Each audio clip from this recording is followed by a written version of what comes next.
So what do you want? Can you go through that and see it, and just let me know if any veterans that may be missing? Okay, so this came from Jamie 7 years ago. Sure, so I've got this list, and I've got the picture you did, this letter that you came from this stuff. We've lost pictures, we've lost things since then. I still have it in there. Yeah. So, You mentioned, is that stuff gonna, am I gonna be able to get a hold of that stuff to use? Did she get, how to get a whole bunch of stuff about all of 770? so she did a project on that. I don't know what's accessible and what isn't. Did she do that for the? I don't know. Laura, she mentioned it in the kind of day, so, you know, what you can give her, appreciate it. So yes, right away. But again, the last two sheets, I'm not too worried So about. wait, look, just for the veterans, or for anybody? No, this is for veterans. Are there non-veterans on? The table is okay, I can see that it's done. Gotcha. Okay, now we just go on that, sheet 3 and 4. Okay, now you start down into the politician. Well, the other people. Not all politicians, but it's a No, coach. I know where it is, it's a lot of people. So you really want to look at the veterans? Who's missing? Yeah, anybody that you know. I appreciate that. Any, you know, and if you know if they get a sign, you know, just let me know where it's hiding. Or a sign? Well, yeah, forget it. I know those signs. Okay, I appreciate it, Mark.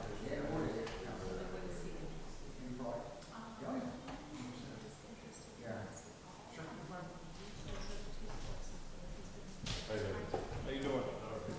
Geez, is that some miniature version of the sheet?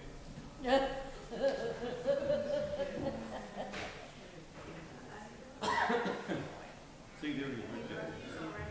Yeah, okay.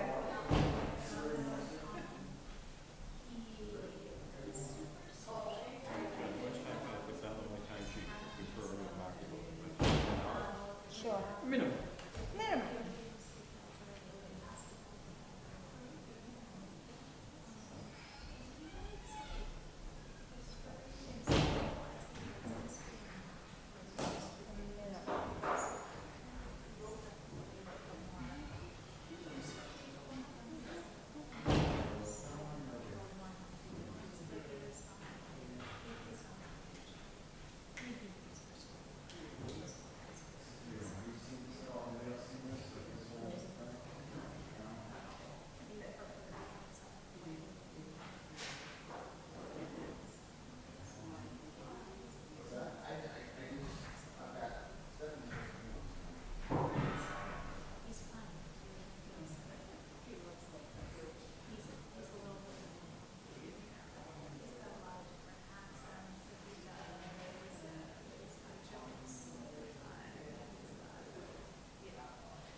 Good evening and welcome to the Ordinance Committee meeting. Today is Tuesday, August 13th, 2024. Let the record reflect that voting members, Councilor Del Rosario and Councilor Fidelina Santiago are present, and I'm the Chair, Mark LaPlante. Pursuant to the Ordinance Committee's participation, there we go. A reminder that persons who would like to listen to view this meeting while in progress may either attend in person at the location above or use any of the following access locations, including the Facebook Lawrence City Council page and the YouTube Lawrence City Council page. Would you please rise for the Pledge of Allegiance? I pledge allegiance to the flag of the United States of America and to the republic for which it stands, one nation, under God, indivisible, with liberty and justice for all.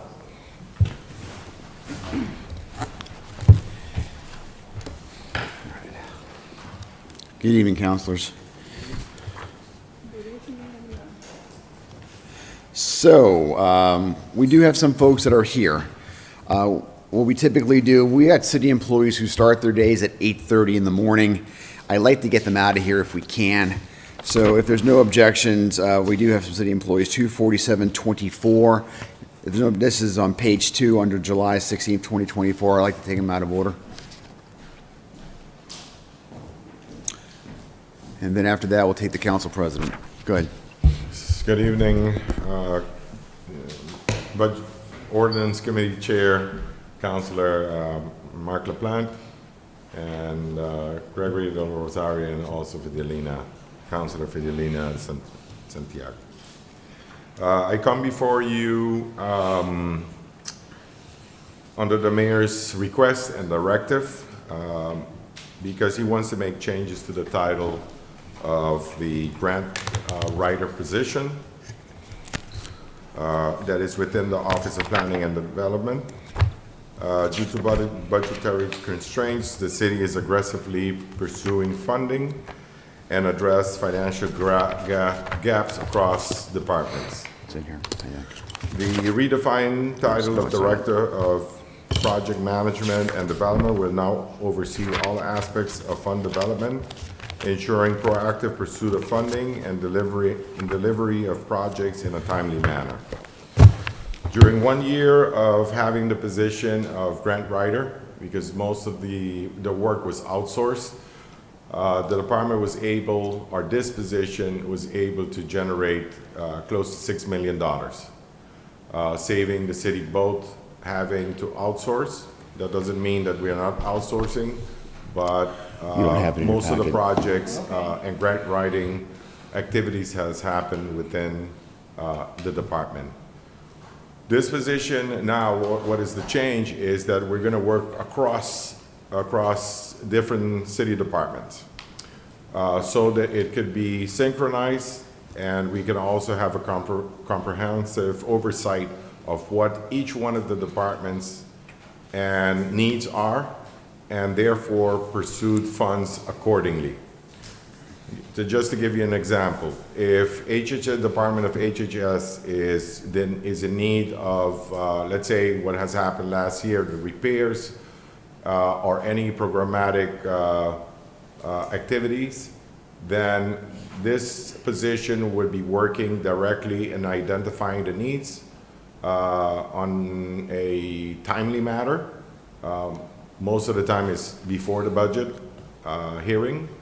Introduce that, like what has happened this year without the change, but present it to the mayor, and the mayor will present it so the entire city council plus the mayor is aware of the different needs of the department. Not only that, but also to control if these grants and these funds are being used on schedule, so we can guarantee that we're not returning funding. That's basically it. Thank you, Mr. Spanner. So we are a bit of a disadvantage this evening. I'll be very frank with you. What we have before us as a packet this evening is just new materials. Had we known that we were going to be taking things out of previous tabled matters, we probably would have been able to have some of the documentation. Do you have anything with you this evening that you can share with the committee? But do you have the information? I do. We do not have the Nothing? information. So we're a bit blind at this point just listening to you, and that's probably not a good place for us to be. Okay, now I need to say that the personnel director just informed me that he had a previous commitment that was not previously planned. I can provide you, there's a flow chart and everything that has been presented. I do have the documents here with job description as well. I can include memos as well, but I think that I can pass this on to you. Sure. Why don't we do this? Why don't we table this? You're going to make Pause it. copies. You're going to make copies. Yeah. I was just going to say we can try to move on with something else while you're doing that, but make the copies. Yeah, if you don't mind. Thank you. I apologize for that, but that was presented to the HR Sure. personnel department. That's okay. Why don't we do this? For I'm looking for a motion to table this matter. We're gonna break it back up. In the meantime, to move on time, I'm gonna call some Yes. other folks here, so we at least hear their points, and then we'll come back and have a Perfect. discussion. Is there a motion to table? Second. Motion made by Councilor Del Rosario, seconded by Councilor Santiago. All in favor, say aye. Aye. Opposed, no. The ayes have it. Council President, you're here this evening for any matters? Yes. Which matters, sir? Item 368, 24, I believe. The resolution regarding the status of the Lawrence Redevelopment Authority and transfer of the city properties. Number 5. What, on the three, first what's the page. number again? 368, 368. Thank you. Good, Council President. Well, essentially, the intent of this resolution is to make sure that the city take an opinion and stand and regarding to the resolution, and regarding to the status of the Lawrence Redevelopment Authority and transfer of the city properties. It's been drafted by the city attorney and presented to the council for it to potentially be sent to the full council with a favorable recommendation. That's what we're looking for tonight. The resolution is staying the status as we are the city of Lawrence right now, and essentially letting everybody know, everyone knows about the current status. The Lawrence Redevelopment Authority have moved on when it comes to the letter of intents and also the request for proposals. This resolution, what it takes is to make sure that everybody that is part of the process knows the actual status of those properties. Those properties haven't been transferred to the LRA, and the intent is to, if anybody's investing any type of funds, eventually, those properties are not aware to those people. They are very aware that the city have taken a stand through a resolution that is being approved by the city council and also an opinion of the city of Lawrence. And that's the whole intent. The resolution is very clear as of the current status of those properties and the LRA, and we would like to make that as the public for the people to know.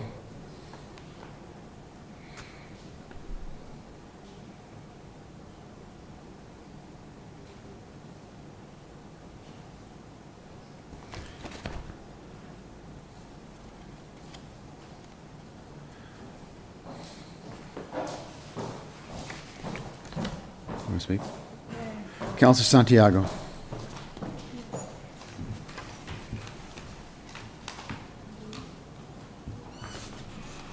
As I see in section 3, the city council may use the following criteria and the review. And how you know we are following those criteria and to send for the full council? Well, essentially, what we would like to do is to letting all be known that this is the process that the city council might adopt or might consider. The review process and any of those properties that if they ended up being transferred to the LRA, that anybody that is trying to bid or to actually put the proposal, they know that that might take place at the full council once we receive any type of information from anybody that is applying. All right, hold on. Okay. So essentially tonight we're looking forward to move this resolution to the full council so we can further discuss this at the full council level if possible.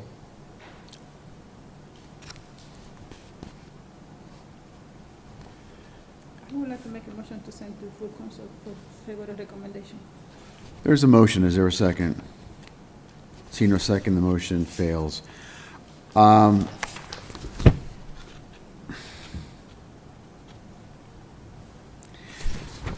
So I'm sorry, I'm a little distracted. I've got things coming and all kinds of things happening, so I'm going to miss a few of the things that you said here, so let me just kind of go over that, and I apologize if you've already said it. No, that's fine. So this document here is to establish that there's a resolution. The council says that when there's properties we're under the Lawrence Redevelopment Authority, that we, as a city council, want to make sure that the LRA is aware of what our preferences or desires.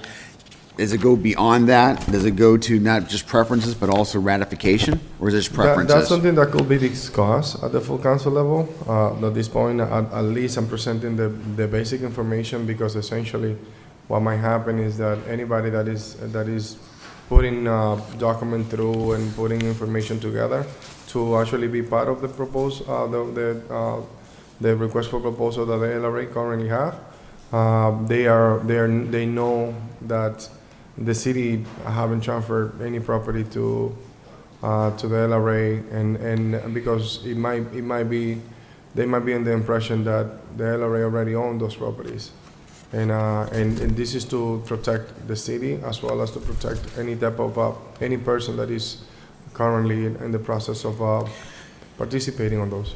Are these properties already under the jurisdiction of the LRA, or is this properties that you believe are going to be transferred?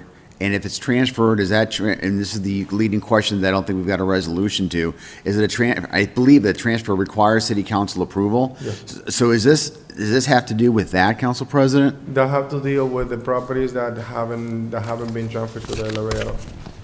So I know there's a bunch of documents, there's a bunch of properties that is in our city council agenda that the proposal is to transfer that, and it's been tabled. Yes. We haven't moved on it.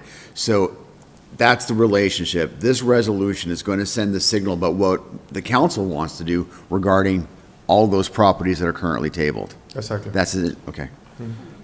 Just for the record, Sure. I made the motion to send for full council to favorable recommendation, just for favorable recommendation. We are not voting for that, just for the You can record. also make it as a committee report if you Yeah, we wanted have no to. second. If you wanted to do that, but it's up to you. Okay, It's up to you. I would like to send, to request the update and committee report. So there's a motion to send this document up to the full council as a committee report. Is that right? Yeah. Is there a second? Second. Second. Discussion. Councilor Del Rosario. Thank you, through you. When it comes to all this, I mean, where's the city attorney into this? Why he's not here presenting what you said that he wrote? Those are his words. You said at the beginning, Council President, that it was the city attorney that actually drafted. He Is that drafted. correct? This Why is a draft document. So if we have questions for him before we do any voting or moving this forward, where is it to ask him some questions? Well, essentially, as you can see, I forward the city council the email that he sent to me. So that was that no change whatsoever to the document. So he definitely drafted. That's the first question. And any type of questions that you might have when it comes to the current status of the LRA properties, those are questions that can be raised. Definitely, but I mean, the intent of this opinion, of the city of Lawrence opinion, through this resolution, is to make sure that anybody that is participating on the current request for proposal that the LRA currently have, they are aware of the status. So, and that way we're sending a clear signal as of what is the current status. We have no property has been transferred, and that requires city council approval. And essentially the intent of this resolution is to make sure that anybody is aware of that. Did you wish to speak? Vice Chair Reyes. Thank you. My question is, what is the difference? Because right now, when we declare any property, it's supposed to come from us, and also we can do a public hearing, our constituent can join with us, do any comment or whatever they need or want. I want to understand what is the difference. Yes, for the record, when somebody do a motion and we not approve it, it's because we need more time to review Understand. and review the document. Essentially, nothing is changing when it comes to the process to transfer any property. What we want to make sure is that anybody that is currently participating through the request for proposal that the Lawrence Development actually have, they're aware of the current status, what is happening here at the city. The LRA have their own, they did their own letter of intent, and also they did their own request for proposal. So they're receiving information, and then we want to make sure that people that are sending information and intents to develop any property that the city owns, we want to make sure that they know that the process is not just through the LRA, that before that happens, the city of Lawrence, through the city council, need to transfer those property. And the city council need to vote in favor of those. We want to make sure that anybody that is up there sending request to the LRA, that they know that the process also need to be approved by the city council, and this is all this is. So it's a city of Lawrence official opinion about the current status of the properties that might be transferred to the LRA. And that way we protect it when it comes to any information that goes up there. And also, we also protecting anybody that is actually applying to those, for any of those properties. Because based on this information that is gonna go up to the public, they're gonna be aware that the process is what it is. Okay, thank you. It's just an opinion. Council President, thank you. So it's very clear, this is a resolution, it's non-binding. We can also attach an amendment that will cure cancer and have global peace. And it's not gonna mean really much of anything, because it's just an opinion, it's not really gonna have any impact necessarily, but it's an opinion of the council. Having said that, though, I just wanted to harken back to what the council from District A was talking about on the Section 3 review, and to me, it's a question of timing. So the city council may use the following criteria in their review, and this is presuming that we already know, or the LRA already knows exactly where these parcels are going. And so, for example, this is presuming that the LRA is going to let us know that they have a developer and a proposed developer, and I don't know on some of these parcels. They're looking to acquire the parcels, and then I don't know what the timing is. At that point, when they get the parcels acquired, are they then going to go out for an RFP? Are they then going to, I don't even know if they know it when the transfer takes place. These two facts that are right now happening. Those are facts. The LRA have letter of intent from developers. That's already happened. And the LRA also have a request for proposal asking people to send proposals. Those are two facts. So this resolution, so are we going to make part of the resolution just for the parcels that are in question that are tabled? Because this resolution is going to have a sense of this council until it's changed in perpetuity, right? And so essentially the intent is to, anything that is discussed for properties that might be transferred to the LRA. have you considered, Council President, because I think the subject of your concerns here is what's currently been discussed and what's currently on the tabled matters, have you considered just narrowing the scope to just those matters that are currently there? Because I think in the future, whether it's this LRA or reconfiguration of the LRA, they may not be acting in this way, and they may be wanting to do something where they don't know who the developer is, and so they want to acquire the property, they want to go out there and see, and there's other elements that are there. I just want to make sure that we have some, it's an independent board, we want them to have some measure of freedom so that they can do the best job that they can. So that's my question. We can subject this opinion to specifically to properties that deal with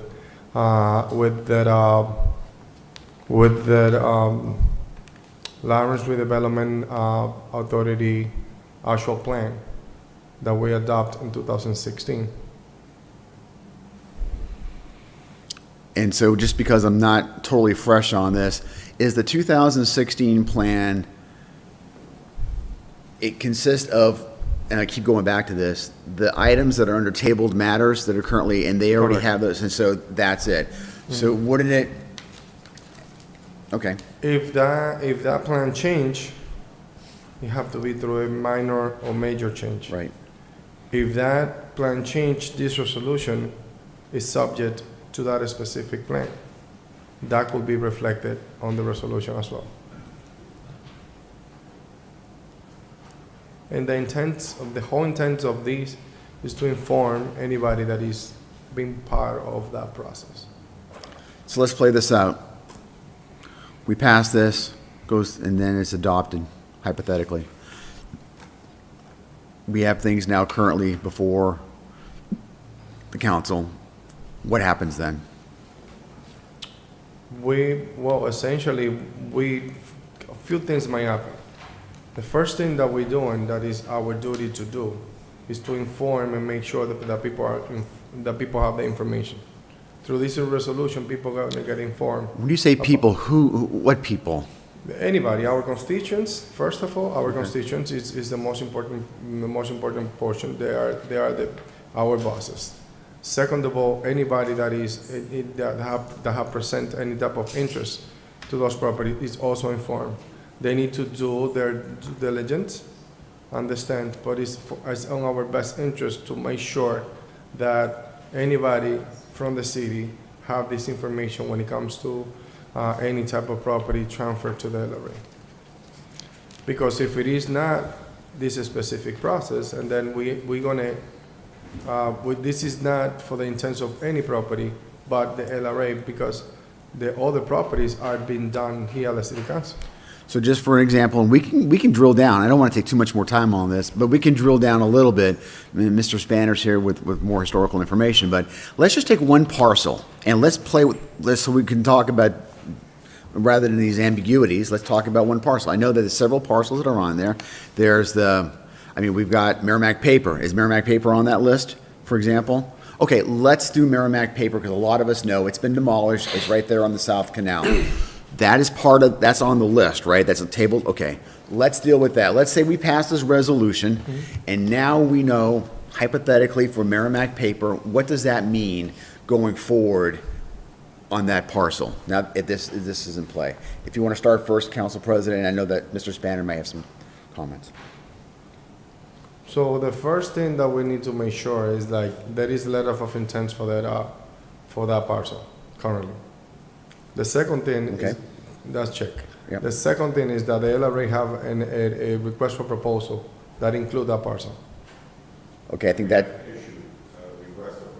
request for proposal has been issued, okay? Yeah, exactly. Okay. So those two things already happened. Okay, The second thing is that people need to know is that those properties haven't been transferred yet. it hasn't been transferred yet. That hasn't happened. We haven't. Got it. It haven't happened. It haven't gone through the city council. Okay, So the third thing that need to happen is that when that happens, the city council need to be involved of the best use of that property before we transfer the property. And we all need to be aware of what might happen there. If we agree upon what's going to happen there, which is basically the option that we have as a city council, and then we can proceed to either transfer the property or not transfer the property to the LRA.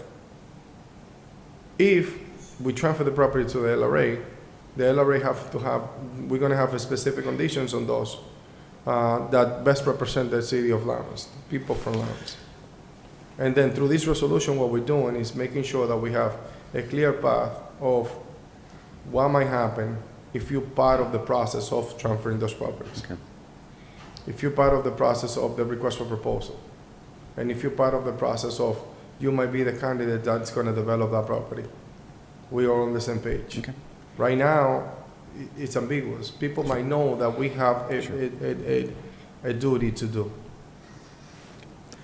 If there's no questions, I'm going to ask Mr. Spanner, who I think wants to add something, Council. Thank you, Council Councilor President. LaPlante, I've been having my hand raised to speak on this matter. Sorry, as I was well. actually looking at the speaker, not at my screen, so I apologize. Do you want to speak now, Council Vice President? If not, I'll go with Mr. Spanner. Yes. Go ahead. If I may. Thank you, Councilor LaPlante. Let me lower my hand here.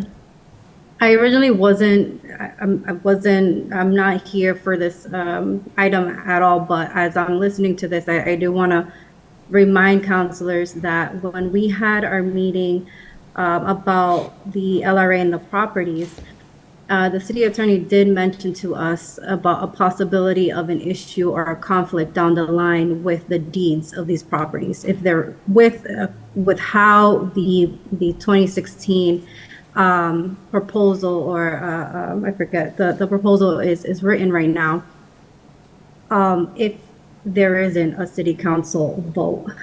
So what I'm hearing is I believe that the council president is looking to make sure that people, developers, people of interest, and any constituents that may ask us questions know that if there isn't a vote, that could bring issues of deeds along in the future that then would come back to the city council and the city of Lawrence.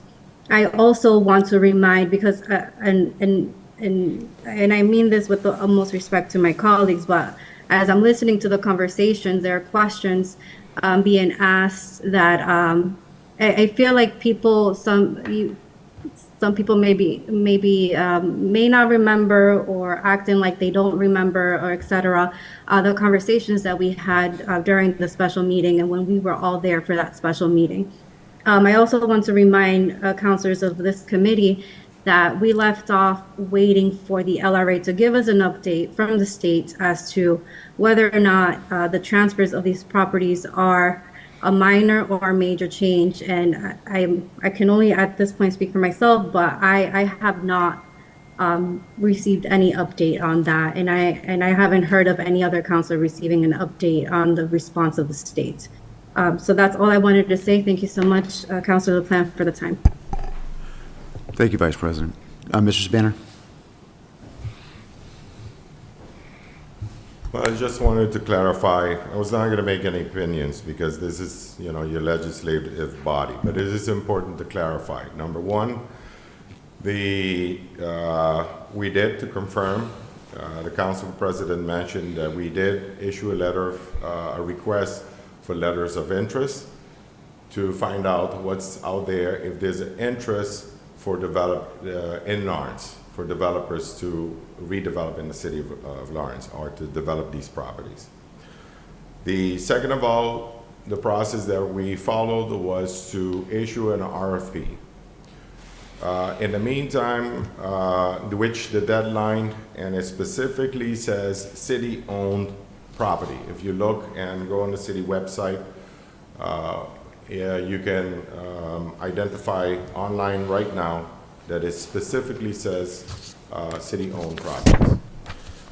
We had a conversation with the Department of Housing and Livable Communities. We met with Secretary Augustus, with staff, indicating several confusions that has been arising during our meeting with the City Council.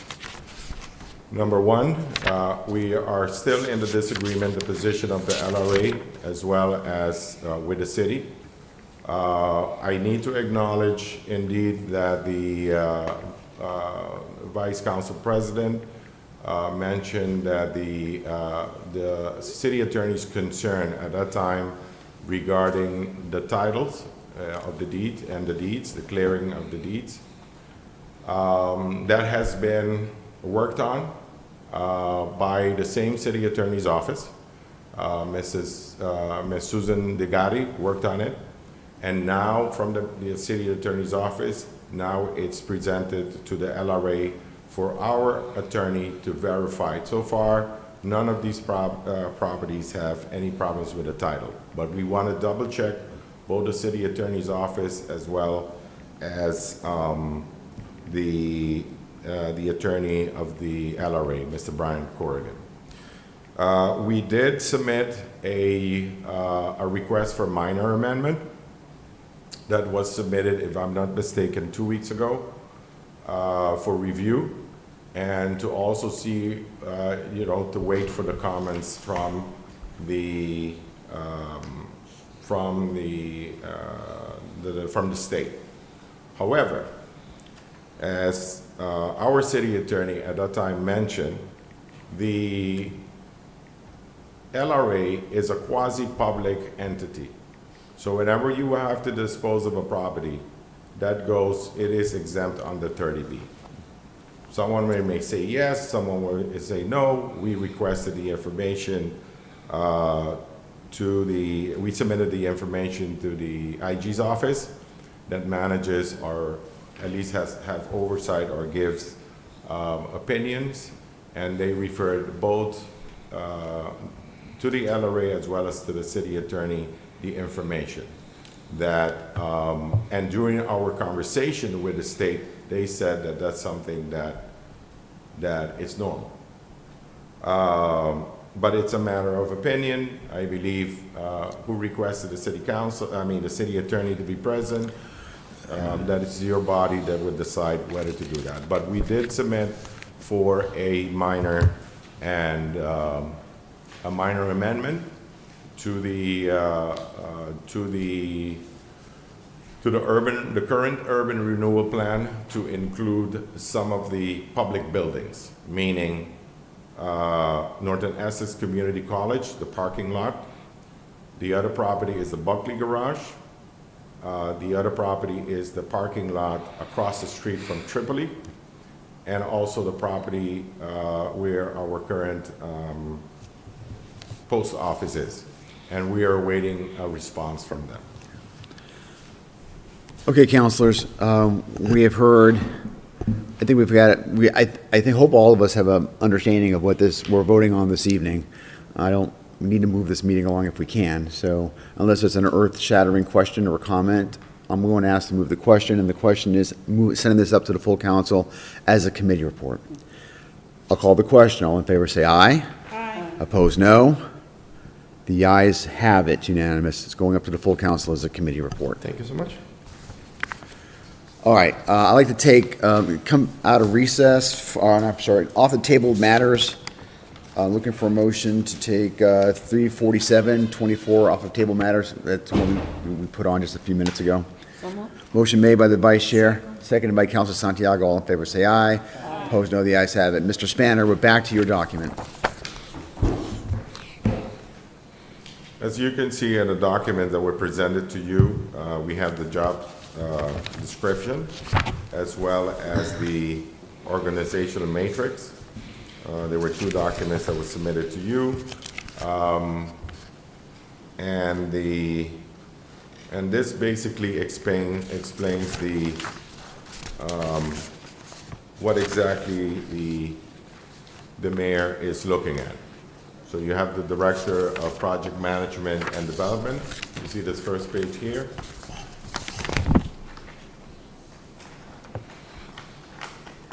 And then you have the different departments. We can place all the departments in this document. I'm going to interrupt, and I don't mean to, and I just want to help me get to where you are, which is this, and maybe others can benefit from this. What we're looking to vote on this evening, what this essentially is creating an ordinance, and the ordinance is the Director of Project Development and Management. That's all this is. Yes. It's a creation of an ordinance. That's it. Correct. And this is all the background information, and you're explaining why we need this ordinance. Yes. Okay, good. I think that's the fundamental basis. Continue. Right. And where you can see that this position is situated right in the middle, in the center, in which all the departments that have a need for a grant to support their programs or activities or project that would be directed or submitted to this this position. Each department would also have someone who would be responsible, that would be not only coordinating, but also it is a requirement from all directors that have their technical skills of someone who works in the department to provide the information if it requires the Director of Project Management and Development to prepare a grant, or if we can do it in-house, or if we have to outsource. But at the same time, this position also needs to make sure that any funds that were received by the city would be executed in a timely manner, and that the reporting is done accordingly. We feel that this currently it's disjointed, and there's a need for, not only when we use the word development, it's a more fancy word, and that is understood within the industry, but also that these projects are managed properly. So our request is tonight for you as a committee to send this as a favorable recommendation, and that we can work essentially in a very organized way and coordinated way.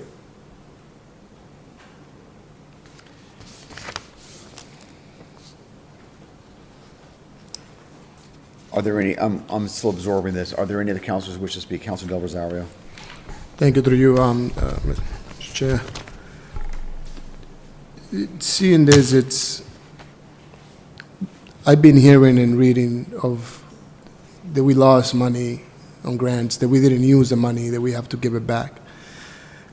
This might prevent that also, but the question that I have is, what will happen with position like Ms. Shepard, which I think she does the grants at the police station, if I'm not mistaken. Will she still do that and report to this project management? How will that connect? What will happen with? Well, this position is not going to report, for instance, at the police department. What we're trying to do essentially, and you mentioned one department, that if we identify whatever it would be, I will give an example, body cameras, and we need a grant for it, then they would express, each department, like in this case, the individual, I hate to use, names, but this individual would be responsible for identifying for the need of the police department, and also have someone who is responsible in the police department to provide the technical jargon, let's use that, in order for them to express or justify the grant. In the meantime, this position of Director of Project Management and Development would make sure that the grants are written on a timely manner, that the documents, all required documents are, that we satisfy all the required documents, and that the grants are submitted in a timely manner, and that in each department we would have someone who is responsible for coordinating, making sure that the funding is used on a timely fashion, and that the project is implemented and executed so the community can benefit from the funding. Did we lose any grant? Did we lose any money? Yes, we have. Back in the days? We have Do we have an lost amount? grants, and specific, I don't know the exact amount, but we have. And because of lack of coordination, we have also received funding that we have not used, and some fundings that were not brought to the mayor's attention. And if it's not brought to the mayor's attention, it's not brought to your attention, if there's any specific needs within the community. Thank you, Mr. Chair. I'm sorry, Mr. Span, did you say that we were applying for grants that we weren't aware of, and we were accepting money for grants? Yeah, not only grants, but also donations. And also donations, yes. I can't be more specific than that. Well, you don't need to be, because that general statement is troubling, because our ordinances require that any money that the city receives, whether it's through grants or donation, must be approved by the city council. So it's a little alarming to hear that not only is the council not involved, even though it's part of our mission and part of our responsibility to accept, we accept grants, we accept donations, that's our job. But if the mayor's not doing it, that's extremely problematic. That means somebody's going rogue, or more than one. or doesn't understand the rules, or we can make up whatever excuses we want, but that's not good. Anyway, that just caught my Well, attention. Every system has their deficiencies. This administration's responsibility, we take it serious, and that's why we want to make sure that we have check and balances internally in our departments, and that we know that contracts, who is responsible for contracts, who are responsible for having documentation about the contracts, making sure that funds that are received are being used. The biggest, if you have this number, I'm curious, and if you don't, we have it in our audit books, which will list, or at least give us which I don't have here, which has the number of how much money we receive in grants every fiscal year. Do you have a ballpark number of that? If you don't, that's fine. Right now, yes. To be honest, we have more or less the total amount of grants that we have received so far. Or you can give me the FY '24 Well, figure. We know whatever has been grants that we receive under your effort, right? That's what we have. But that's going to be I beyond know- that, right, Mr. Spanner? This proposal talks about DHCD, I mean, the CDBG grants as well, right? Right, exactly. All the grants, so we have a centralized person that would have the information. So if you're asking me that information now, we want to have to make sure that we do have that information. That not only the finance department has it, but that we know, and it's broken down, and that not only we have the information on the grant, but also that it is expended, so we don't lose money, lose funding. So from my observation, we have a very well-oiled, efficient CDBG grant process. Part of that's because we've got seasoned veterans who have been working that program for years and can probably do it blindfolded in their sleep. And they just know the program inside and out. And I'm just wondering, are we treating all grants the same? Are we giving some leeway for folks who seemingly know what they're doing and doing a good job at it? I'm just, can you help me understand Yeah, that? No, and you're right. We do have seasoned people, individuals that are working. We wish, that maybe we can have additional staff, but that's not going to solve the problem. For instance, the Thriving Lawrence grant. The amount of work these individuals are doing is basically two and some of the other departments, including Ms. Eliaris, myself, we all working in a coordinated way. However, that's only CDBG funding. That's through community development. That doesn't have anything with the police department. That doesn't have anything to do with HHS. That doesn't have to do with any of our the other enterprise agencies that we have, library, cemetery, airports. We need and it doesn't apply to, let's say, other smaller departments, other departments like DPW, veterans, etc. This position is just a central person or a person that is responsible for gathering all the information that exists within the city. So if you are the mayor tomorrow, or you are a councilor, or you are a city official, or anyone, the public, they want to know how much money do we have in grants and how is it expended with a timeline since the first day we received our city council approval, the day that we received the grant, and the time that it has been executed or not. We should have control of that as part of an audit. Okay, I'm not going to, a lot of this makes sense to me, frankly, whatever it's worth, and we don't operate the city, on a silo, we shouldn't be, we're all interrelated.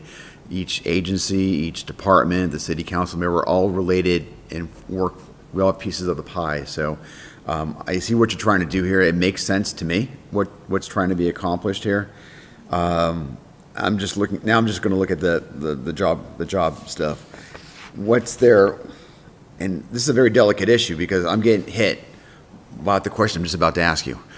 What's the salary for something like this? We are working with personnel because Mr. Owens was supposed to be here tonight, but unfortunately had other commitments. And that would be another subject that is going to be discussed. Our CAFO is out. We have more or less an idea how much it's going to be. That would be probably a Schedule C, but that is still under evaluation by the Personnel Department. Will you share? Can we speak? Yes or no? Yes. Chair Reyes, Vice Chair Reyes. Go ahead. Go ahead. Yeah. Mr. Espano, I have a question. This position is cover some portion to our constituent because sometimes we have constituent and they have some concern about something they need. I know the last year we had a lot of constituent request camera in the street, but was not possible because we don't have enough funding for that. I want to I want to request something to be beneficial to maintain our streets safe. Is something to be in charge of this position? Yes, so you're absolutely correct. So if we're working for the police department, and let's say there's a specific need for cameras, okay? Now there's approximately 438 cameras in the city.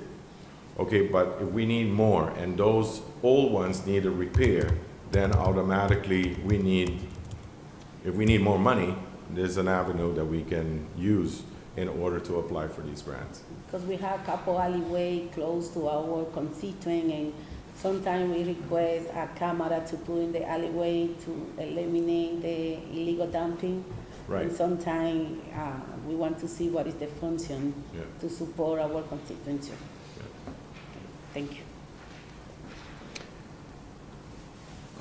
Any other questions? I'm just looking at what is the requirement to create an ordinance position. So it's under our ordinances of 2.04.030, establishments of position by ordinance. So this is all this is self-funding. We're gonna need a 2/3 vote. I didn't even know that. Interesting. It says, no position of employment in the city which is funded partially by city appropriation and partially from funds derived by a grant shall be established or filled unless an ordinance creating the position has been passed by the city council by a 2/3 vote. Yeah. Let's see. Okay. Councilor Plant, we're Yes, not sir. we're asking tonight to change the title. This is already in play? This is already an ordinance? You're just changing the title? Well, with the title, with a change of title, yes.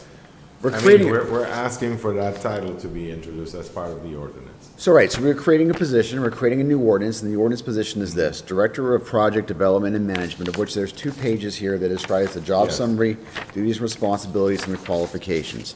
So this is a very vanilla, standard, creating a new ordinance position. Yes. Do it, not all the time, but this is nothing unusual here. Yes. So what I want to make sure is that we're doing it the right way, of course, and that we have the right stuff before we send it to the full council. Yes.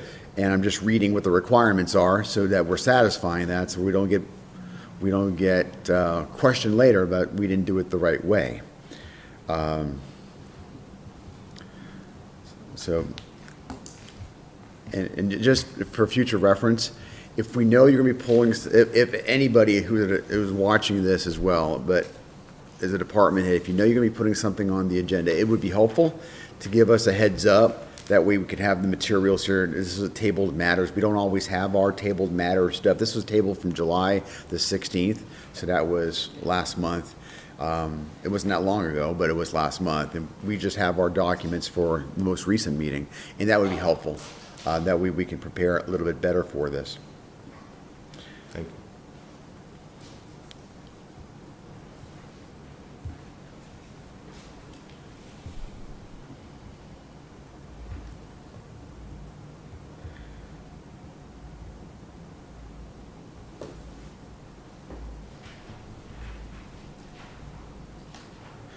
So, no position, temporary or permanent, shall be created in any department of the city unless the position has been established by ordinance, which we're about to do, adopted by the council, which ordinance shall set out the job description. I think we have that. Rate of pay and benefits applicable to said position. We don't have that. I have a question. I'm almost done, or unless said position is established by city charter, which this is not, and unless the provision therefore has been made by means of an original or supplemental appropriation, which I don't believe that has happened. This section shall apply to all positions, any city departments, et cetera.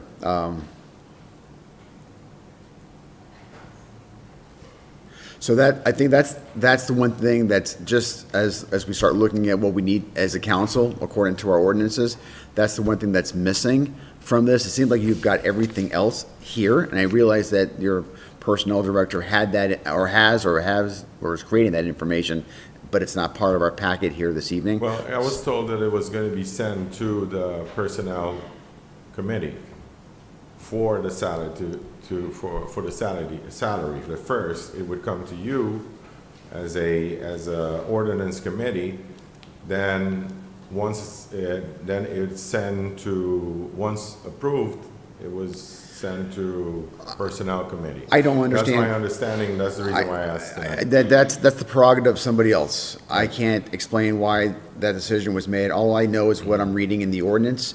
And if we're looking to provide a recommendation on an ordinance, it usually, this may be a different one-off, usually this is all part of the packet. You get the education, the job description, the qualifications, and the duties, right? Yeah. And that's missing here. I don't, anyway. I mean, what is missing? The compensation? I'll read it. The rate of pay and benefits applicable to the position. Yeah, that's the only thing that is missing, because that would be personnel. That's right. So it's Personnel not real, committee. well, there's a difference of opinion on that. I don't know why it went to personnel. I'm sure there's a good reason, at least when it was sent there. But traditionally and typically, it's, an entire ordinance package comes here.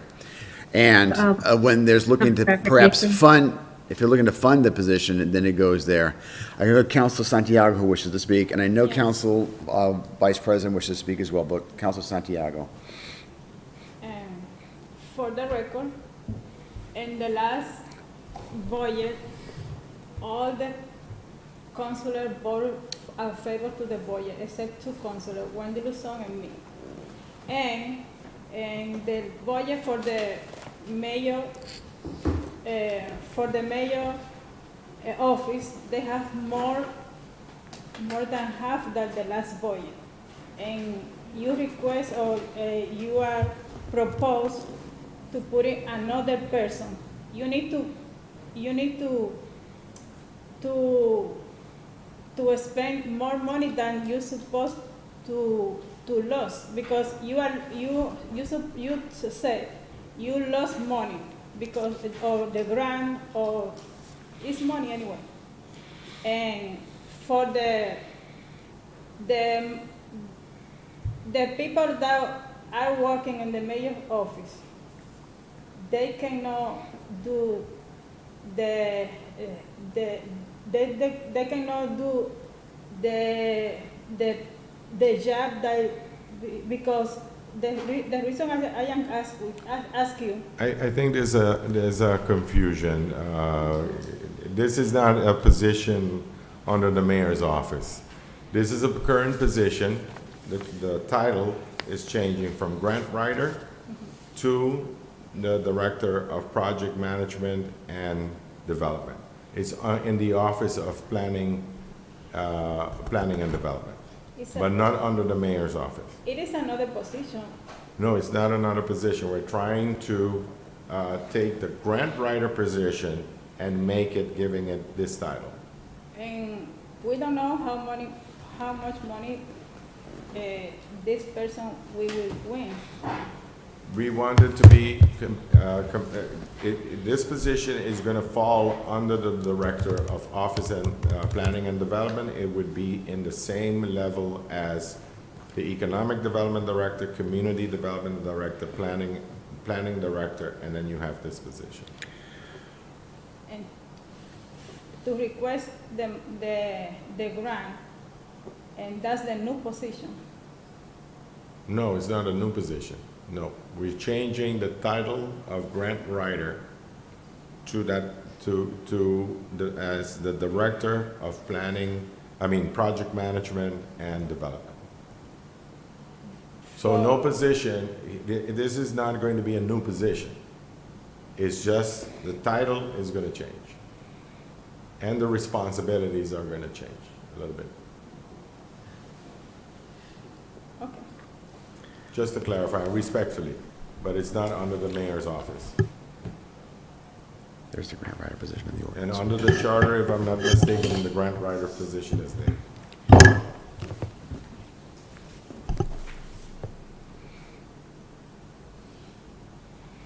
You still want to speak? No. Okay. Vice President Infante, you wish to speak? Yes, thank you, Chair of Plant. Just briefly, we did not receive anything for the Personnel Committee on this, so that's just a little mix-up right there, nor have I been contacted about this item. I just wanted to clarify that. Thank you. Thank you, Madam Chair and Vice President. So there is a grant writer position ordinance. Counselors, that's 2.70820. Sort of I'm not sure where this falls under the matrix of who it reports to. Under the direction of the Community Development Department. There we go. So it's under CD. There you go. But I just want to, but I want to be clear, we're not just changing the title, we're changing the responsibilities and the duties. Yes. And because of that, whatever has happened, it needs to have a public hearing on this as well. Yes. Okay, so that much we're clear. So Counselor, I'm pretty clear. I don't think that not having the information regarding the salary and the compensation is a fatal flaw that prohibits this from going up. I think that it is a fatal flaw from us passing it whenever, and we should have that before a public hearing is ordered, so that when we publish this, it has that information in the public hearing notice. So it can be cured, but it's up to this committee on how it wishes to proceed. Do you want to wait here to get this information? Do you want to send it up and see what happens at the Personnel Committee? As long as it gets to the full council before we order a public hearing, we might be okay. So I'm curious as to how this committee wishes to go. Motion to send to the full council refer recommendation to order a public hearing. Second.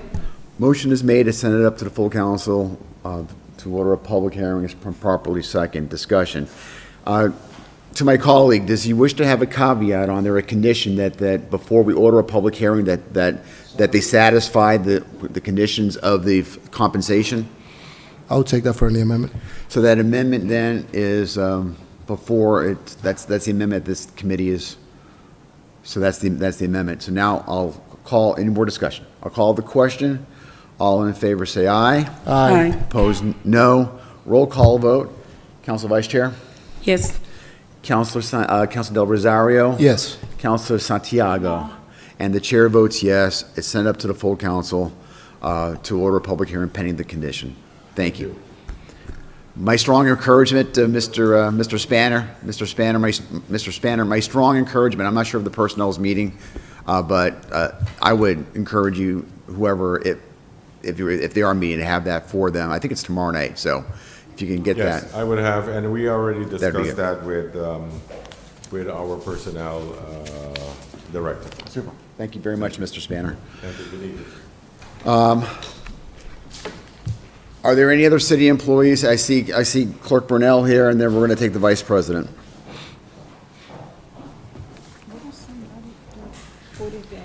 If there's, But it's not in this agenda. okay, you were talking about that. I couldn't focus on it. If there's no objection, there's a series of, there's a series of conflict of interest documents. We should have a packet here at our desks here.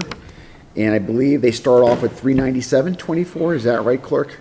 Yeah, you should all have a little package. It's 397.24. Yep, 398.24, 399.24, and 400.24. got it. Okay, go. We have 4 city employees who assist us. We've had 3 of them in the past, and they work as wardens, and they're excellent, and it's a good opportunity. They all use personal time, so it's not it is a conflict, that's why we're here disclosing it, but because they use their personal time, it's not on city time that they're doing this. So with your blessing, we would like to do that again. Document 397 is Jennifer Duran. Document 398 is Alyssa Coco. Document 399 is Lisa Modagno. I apologize to Lisa for my butchering of her name. And then for 400 is Adelie Gonzalez. But just like last week, we did the senior tax give me a heads up. work-off, people that also needed to do the disclosure because they do two different things. Again, because they do, if you get a paycheck or paid from two different city departments, you have to disclose it, and that's basically what they're doing.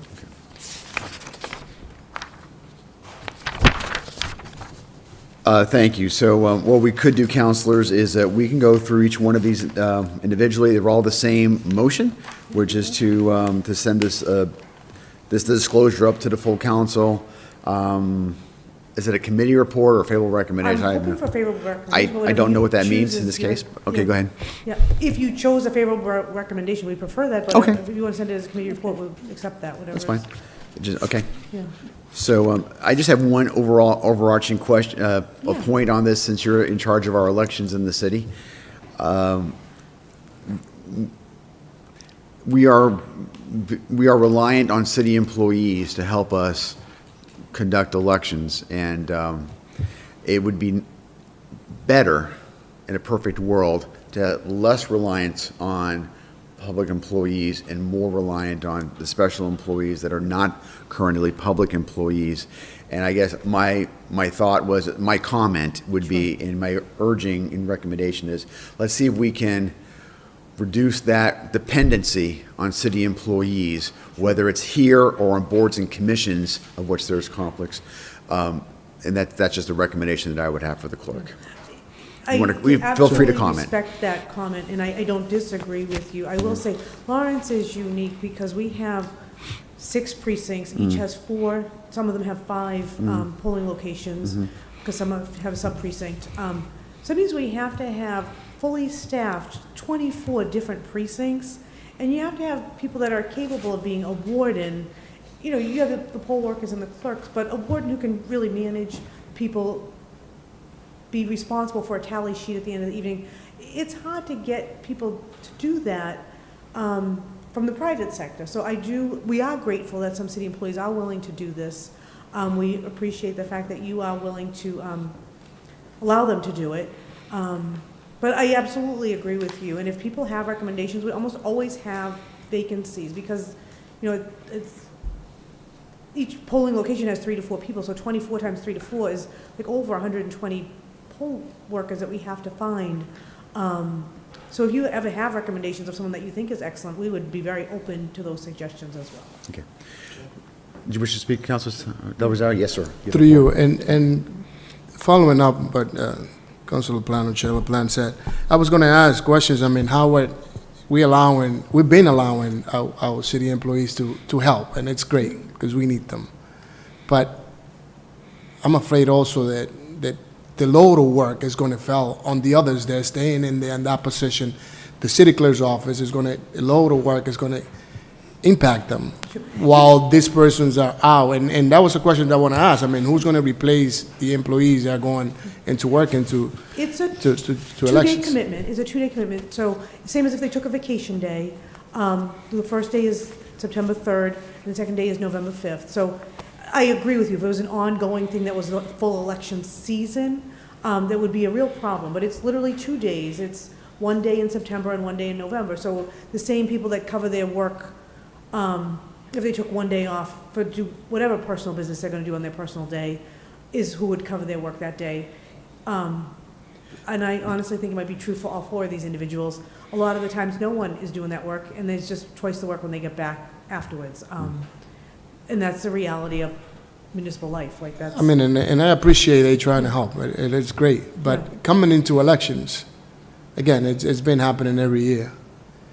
Every year. And I see it happen. I see it happen is even when there's not elections, that a clerk's office employee goes on vacation and then we pull up something from election to cover these people that are out. Sometimes I've seen it. I mean, it happens in every work that you do or every job, right? you pull an employee from somewhere to cover this person that is missing a day or have a vacation time. So following up what the plan says, we need to be more proactive in trying to get people from the outside to work and have them work. Thank you, Clerk. Okay, with that, let's just go through each one of these. I'm looking for a motion for document 39724, disclosure of a potential conflict of interest by a city employee, Jennifer Duran. Looking for a motion to send this up to the full council with a favorable recommendation. Motion made by Council Santiago, seconded by the Vice Chair. Discussion. See no discussion, I'll call the question. All in favor, say aye. Aye. Oh, no, the ayes have it. Next document is 39824, same disclosure of a potential conflict for Elisa Coco. Looking for a motion, send this up to the full council. Motion made by the Vice Chair, seconded by Council Santiago. Discussion. See no discussion, I'll call the question. All in favor, say aye. Aye. Opposed, no, the ayes have it. Third is the disclosure of a potential conflict of interest by Lisa Mondugno. Did I pronounce that correctly? I think so. Okay, thank you. Looking for a motion? Same with favor recommendation. Motion made by Councilor Vice Chair, seconded by Councilor Santiago. Discussion? See none, I'll call the question. All in favor, say aye. Aye. Opposed, no, the ayes have it. And lastly, disclosure of a conflict by Adelie Gonzalez, Same with favor recommendation. favorable recommendation made by the Vice Chair, seconded by Councilor Santiago. Discussion? See no discussion, I'll call the question. All in favor, say aye. Aye. Opposed, no, the ayes have it. Anything else, Clerk? Thank you. No, we're grateful for your support. Thank you very much. You're welcome. All right. Thank you. Next, we have, as promised, Vice President Infante.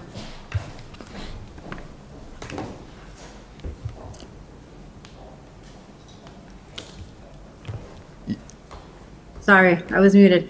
Thank you, Councilor LaPlante. I am here for two items, and I don't have the agenda in front of me. I'm doing some work here, but one is for Beacon Ave, and the other one is for Hamlet Street, the ordinance on Hamlet Street. I just don't have the agenda item number in Do you have a front of me. at the moment. ballpark, Madam Vice President, as to when this was introduced? Like what year? I'm sorry? What year was this introduced? Let's Oh, start. no, these are new items. Oh, These are okay. new items, Thank new you. business. Yep.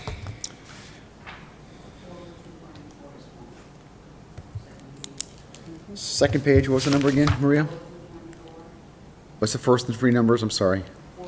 402. Gotcha. All right. All right. What's the other one? Eagle Eyes. Would you spot it? All right. Get to it.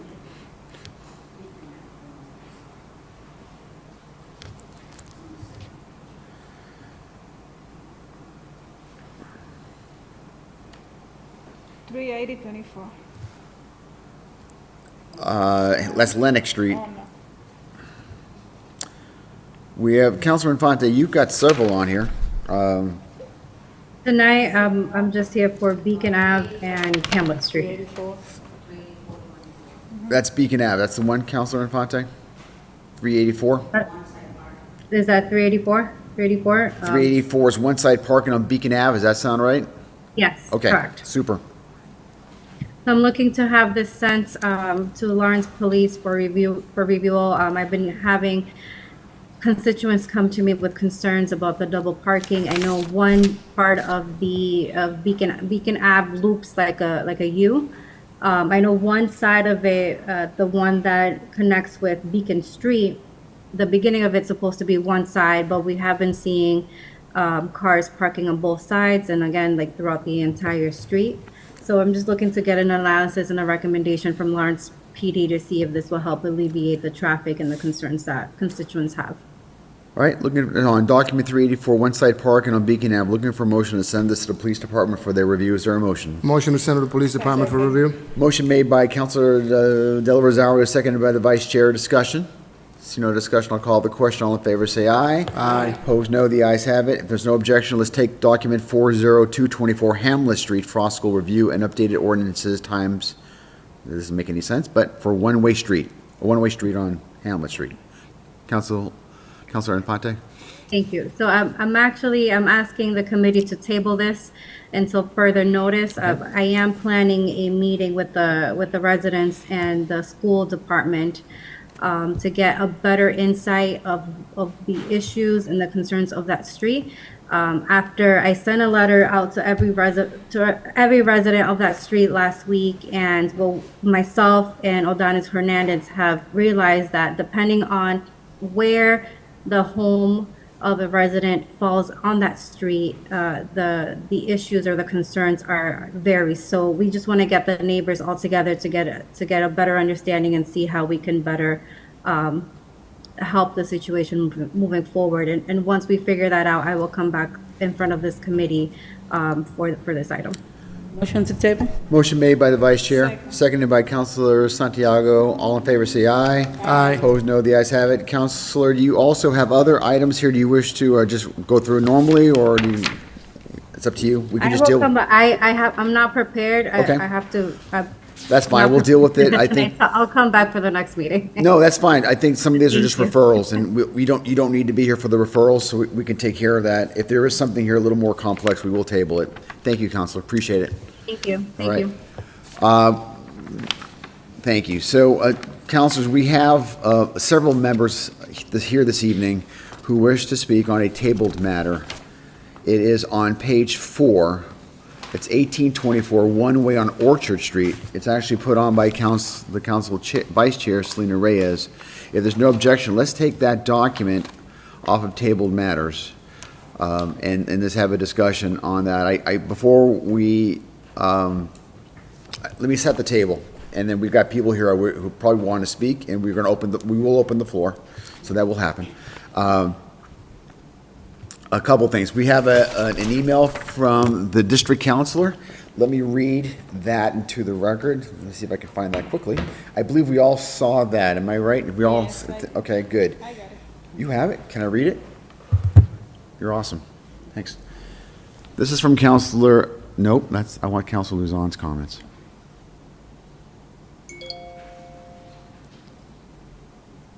Go back. Okay, you find it. All right.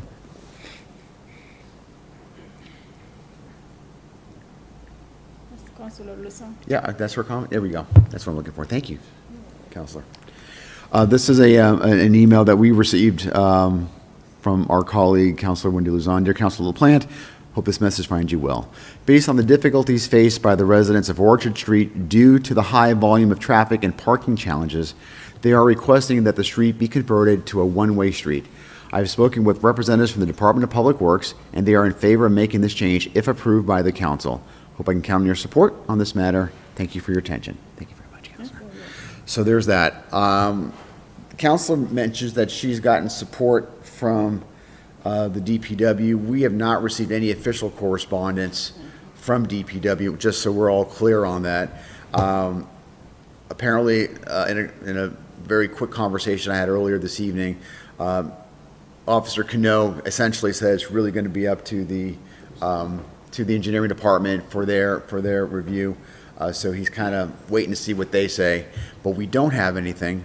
But regardless of that, we do have people here who wish to speak, and I think they come here and they've sent us emails, and I think as a courtesy to them, we need to listen.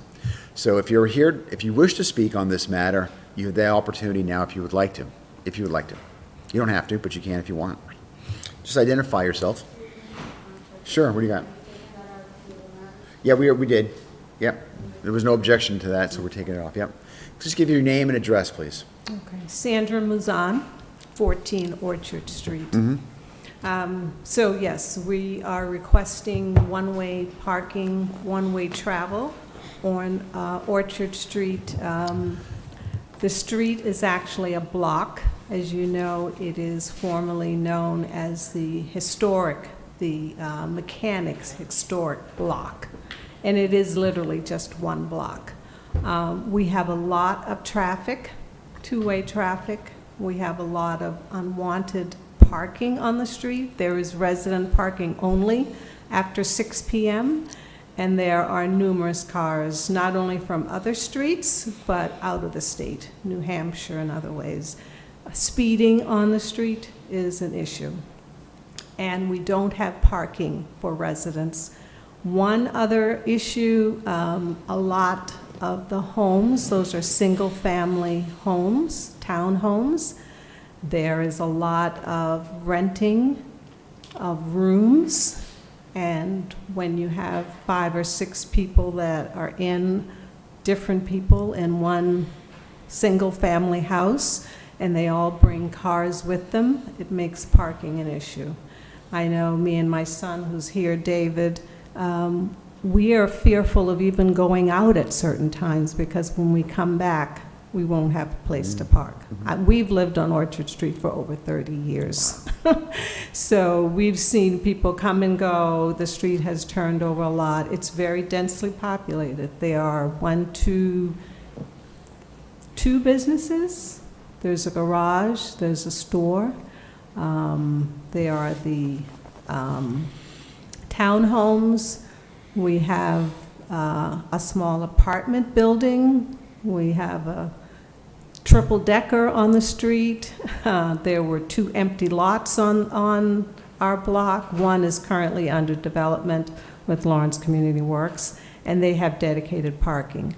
But for the residents of the street, all the families, the 17 units that are townhomes, there's no off-street parking. So we are reliable on street parking only. So this one-way parking is actually a precursor to what we're looking as a second step, which is to have angled parking on the street so that we can at least double the parking, primarily for the households that have no off-street parking first. And then we will accommodate, and this would be dedicated parking per house, okay? That would be 2 perpendicular parking, angled parking per house, okay? So for residents or landlords, some of them are not individually owned. I own my home, but there are many people that live there that don't own, they rent. And unfortunately for those who have like rented out to 5 or 6 people that have 5 or 6 cars, in order to be fair to everyone on the street so that everyone gets some parking, we have to have dedicated parking. And that's what we're requesting. So thank you. So just one thing, well, let me go with, maybe Councilor Del Rosario has the same thing I'm thinking. So I'm not going to say it because I've been talking too much. Go ahead, Councilor Del Rosario. Perhaps you're thinking. Thank You you. wanna say something? All right. Thank you through your chair. I mean, what we're facing is the same thing that we're facing in every neighborhood. It's lack of enforcement. If it's already a resident parking only there, and to say that it's cars from out of state license plates, so that means that we're not enforcing anything on that street. So I advocate, you know, guys, I advocate for resident parking, but we need to be advocating for more enforcement, and that will move. I mean, I agree with the one-way completely. I used to live on Union Street before they built those deckers, those homes there, and then I live in Mechanic Street when it was Mechanic Street back in those days. 30 years ago, and there wasn't many houses, and the need of one-way, it has been always, because it's from, what's the name of that street? To Union Street, so it's only one block. Jackson, so it's only one block, so it's a need, and I agree with that. But again, I don't know what we need to do here as councilors, but we need to have traffic controls, more driving more by. The police department needs to enforce all these ordinances that we put in. We are asking, and we approve all this ordinance, but nobody is enforcing this ordinance. So what exactly are we doing then? I mean, we need to enforce those things. We need to have the police department and the traffic control enforce every or most of the ordinance that we approve here, and they not being enforced. That's all I have to say. Council Vice Chair. Thank you. So I want to mention, because for the last couple months, we had a community meeting at Lawrence Community Hall. You're not on a microphone right now. You're not. To facilitate the communication and verify what is your concern about the parking. And also, I already presenting to Mr. Hooden he working and find out legal language to see what we can do to do a different level for bringing the angle parking in your area. I work with Dave because he is very dedicated and he is street. But I want to mention that we're working with the legal department to find out what is the language and what we can do to facilitate more parking to our residents, especially in Orchard Street. And also we are working to find out what is the more better way to find out to resident parking sticker. So as soon as possible, we can have another community meeting to bring the information about the resident parking, because we're working on the sticker now. Did you want to speak? Yes. Councilor Santiago. I like to see the people how they have determination to do that. I was invited to the meeting last Friday in just one block street, and there was almost 20 people there. They are supporting the problem. Sometimes you do the meeting and just 2 or 3 people assist, but you got a good assist last Friday. And just, I want to say to follow the item and to solve the best for your street. Okay. Thank you, councilors. Just a couple of things that are different than what my colleagues have said. One is, you mentioned this kind of like parking, that Angle, vertical, yes. like whatever, angled parking. Right, In the request that you submitted, was that part of it? Because what I want to make sure is that the engineer is looking at that request as opposed to just making it one way, which is all this proposal, I think, is asking for. It's not, I don't know if it's looking for angled parking. Would you know, Council? The engineer is aware for this project he's aware. because we're presenting, and also I bring the copy we providing at the meeting, but we're waiting for the language and also what we can do, because they also request to have a special, when we decide to do angle, their proposal also is to be allowed to have 1 or 2 spots for resident or owner from this area. So we're looking a little bit more. I'm waiting for the response for the Mr. Hurent, and also the engineer is aware of what is the project. That was my question. So they are aware of what the request is. I don't know if We're waiting the language to put in the agenda. I don't know if we are, if we micromanage how the parking is. I just think, I've never heard of a proposal so far that when I've been on the council. I think Congress Street on Tower Hill has got that kind of angled parking going down the hill. I don't know of many other streets that have that. So, and I don't know if the council, that preceded me. I don't know if the council voted specifically on that or just voted on parking. So anyway, that's the least important. But the one thing that didn't really catch my attention beyond that was the dedicated parking. I don't know well, I understand the rationale for it. I get why you would want to do that. You only have so many spots, and you want to make sure the person who lives here has got 2 spots there, and the person who lives here, got 2, and I get what you're trying to do. What I don't know in 100% candor is the lawfulness of saying, this parking space is only for you. We don't do that for handicap parking, even though people think it's their parking space. I don't know if you can say, Billy Jones has 2 Orchard Street. That's Billy Jones's parking spot, and that's, only Billy Jones can park there, nobody else. Well, it's not per person. This would be per address. So my address is 14. So for 14 Orchard Street, there would be 2 dedicated spaces. Now, if I have 10 people in my house, that's still just 2 spaces for that address. Who parks in the space is not, I could have me park, my son park, as long as it's just per home. It's actually per address, not per person. So it's going to be fascinating, 'cause I don't know how this is going to end up. In 100% candor, I don't know how this is going to end up. I'll tell you why, because when we look at residential parking, when you go to the police department and you ask for a residential parking sticker, all they want to know is, do you live on that block or on that street? And if you can prove that with an ID, license or whatever, then they're going to, for $2 every year that no one pays, you'll get your residential parking sticker for the year. Excuse me, I don't want to interrupt you. Okay. The problem with that is, as I said, there are some addresses on our street where that single-family resident has maybe about 12 people living there. And if they each have 12 cars, that makes it very unfair for the entire street. You know, if you have one block and physically you can only fit X number of cars because the length, the size of the car. So is it fair for one house to be able to park 5 cars when one house can't park 1?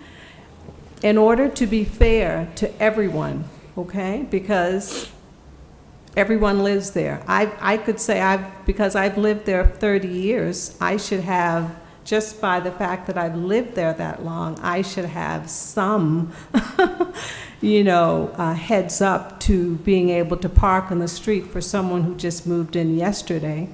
Okay, so in order to be fair to everyone on the street per address, okay, and if your landlord has allowed 10 people to live in one address, then it shouldn't be fair that 10 cars can park on the street for one address. Now, I know, like you said, the police department, as long as your address says Orchard Street, you can park there. But that's not, in reality, a good thing because, like you said, in a densely populated area, you cannot accommodate that kind of parking for, you just can't. You So I can't. just wanted to spell. And then, and excuse me, Did you wish sorry to say to some more? interrupt you Go right again. ahead. It's your show. But again, you mentioned enforcement, you know, even if we just didn't have the cars for people that don't live on the street there. My son has called the police department many times, and it depends on who comes, how they respond. One officer, he said, came, saw the New Hampshire plate, ticketed, it was towed. The other officer was like, well, they got a right to park. I mean, it's like a whole bunch of nonsense. Are you serious? Don't you see the sign that says resident parking only? It's 9 o'clock. They have a New Hampshire plate. Obviously, they don't live here. So it's like the enforcement. They should be on, if it says resident parking, they should be riding up and down the street. If they see a car that doesn't have that, it should we shouldn't have to call them, but we do. Yeah. So thank you, Ms. Mouzon. I appreciate your comments here this evening. This will not be the last time you'll have an opportunity to speak on this matter. If this thing gets to the point where it orders a public hearing, you and everybody else on that street, the people who you want to have parking, the people who don't want to have parking, the people who've been there for 2 minutes, and the people who've been there for 30 years, all have a chance to speak on this matter, regardless of how much time they live there or how many people live in it. If they have a driveway or no driveway, it's blind to that. So, Councilor Santiago wishes to be, but I just want, if anybody else is here to speak tonight, I don't know if there's much more to say on this. I want my colleague to speak first, unless you want to let the public speak first. And I just, we get the point. Is there anything new, anybody who wants to say it hasn't been addressed this evening? Feel free to if there is. Yes, sir. Go right ahead. Name and address, please. Harry Santiago, 12 Berkeley Street. I am here to get a permit for the recreational department for a basketball tournament August 24th. So that's fantastic. We're talking right now about Orchard Street. That's fine. We're going to get to you. No, we're going to get to you after we dispose of this matter, and I appreciate your being here this evening. On this matter, you have the floor. Okay. We was talking about the item 1824, and we are concentrated the parking, but the item is one-way street. We cannot doesn't focus Good point. the main issues, or the main request is the one-way first. After we got the one-way, we can send to the city engineer an update what they're doing, because they said something, but we don't have anything in our packet. And that's what I would like to add. Okay. So, councilors, I think we have, so it's here.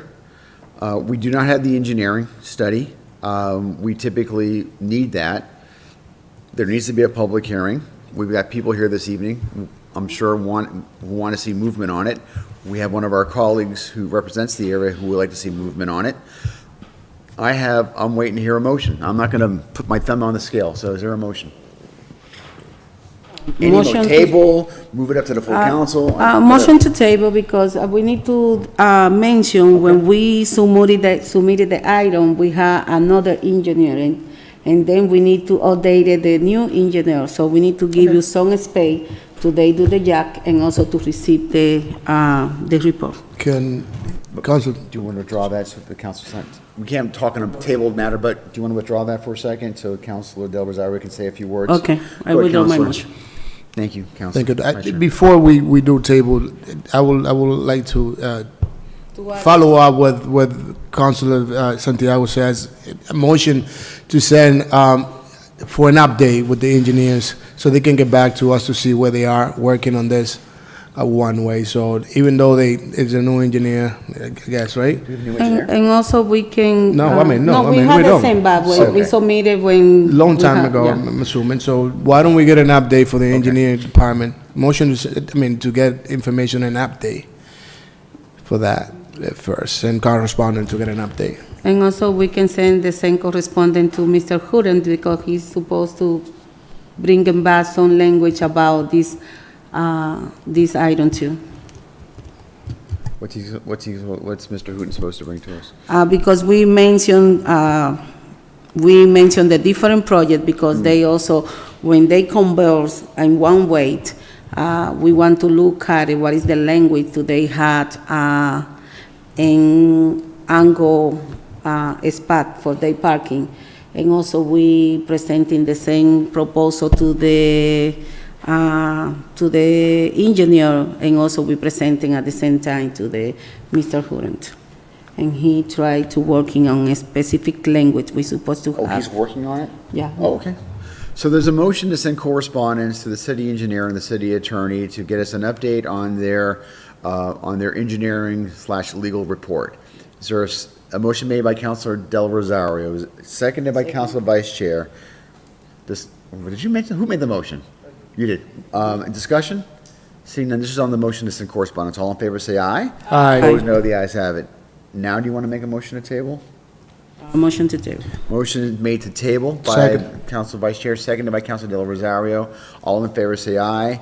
Aye. Opposed, no, the ayes have it. Let me break this down for the members of the public who probably said, what just happened?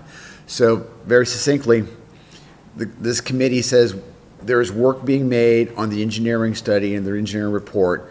The committee wants to see it. The committee also understands that the city attorney's been looking at this as well. We want to get the city engineer's report and his language or input on this. And then this committee is waiting for that, but we want to push this. And so we're putting a little fire there to say, we want it soon, get it to us. So that's the reason why we just made that motion, but we need to figure that out here. And then we will send it up to the full council. But we appreciate, A, your emails, and B, your presence here this evening, because that, I think, helps build momentum, right? So that's what happened. Okay, so there you go. Thank you. You folks are here as well, right? So what items are you here for this evening? Front row. Front row? Yeah, what item? So what is it? Oh, yeah, I think we talked. Yeah. August 25th. Oh, that's right. All right, okay, yeah. So I did go to the recreation department. This was, good. So this was, I think, at the last meeting? Hope it's in here. Minds with a Purpose. We saw a proposal, and you weren't here, so we asked you to show up. Now I've got to find it.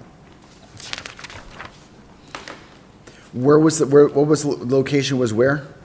South Common Park. O'Connell? Yeah. Okay. Let's see if we can, that might be helpful.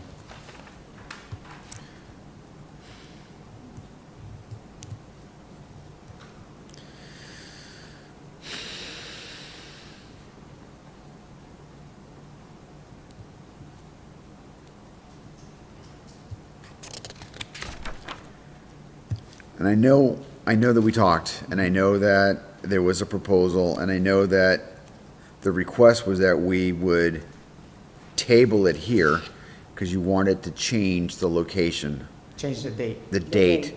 Yeah. Not the location remained the same? Yeah, the Okay. location's the same.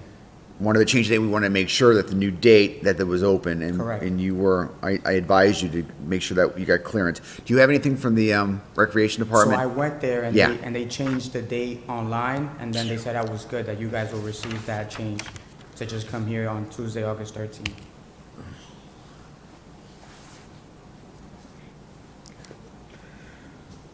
Let me look some more.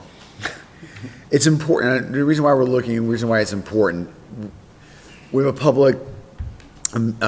public meeting laws that require us to, we need to have, for the public, we need to have a document on our agenda so the public knows that we're going to be discussing it. Correct. So we're looking for it now. We have a very long agenda, and hopefully with some help, it's on here.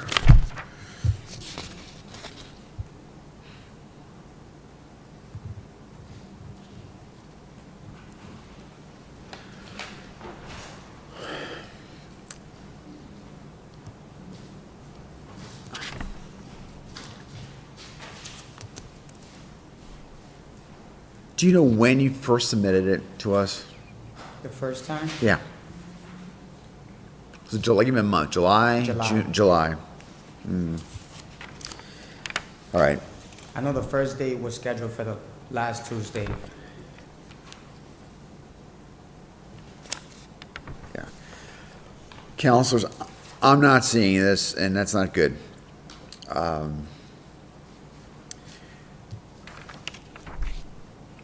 Well, here's my recommendation, counselors. They had an original date. They wanted to change the date. I had a conversation, and I just suggested, just to make sure, keep the same citizen serve stuff, just make sure you get clearance from the Recreation Department saying that that new date is free. What I'm going to recommend, we can't have a debate on it this evening because it's not before us. But what we can do is this. What we can do is put it under old business, under the next city council agenda. And then someone from this committee we will need to discharge it with 6 votes. This is no fault of yours. Discharge it with 6 votes. I can't promise you're gonna get 6 votes. I feel pretty good about it. So, My only concern Yeah. is August 25th, would the next meeting be before that? yes, the next meeting's next Tuesday. Okay, so August 20th? Right. So I would encourage you to come back on the 20th. Do I need to go back to the Recreation Department and You ask them to do don't. something? What I would do is this.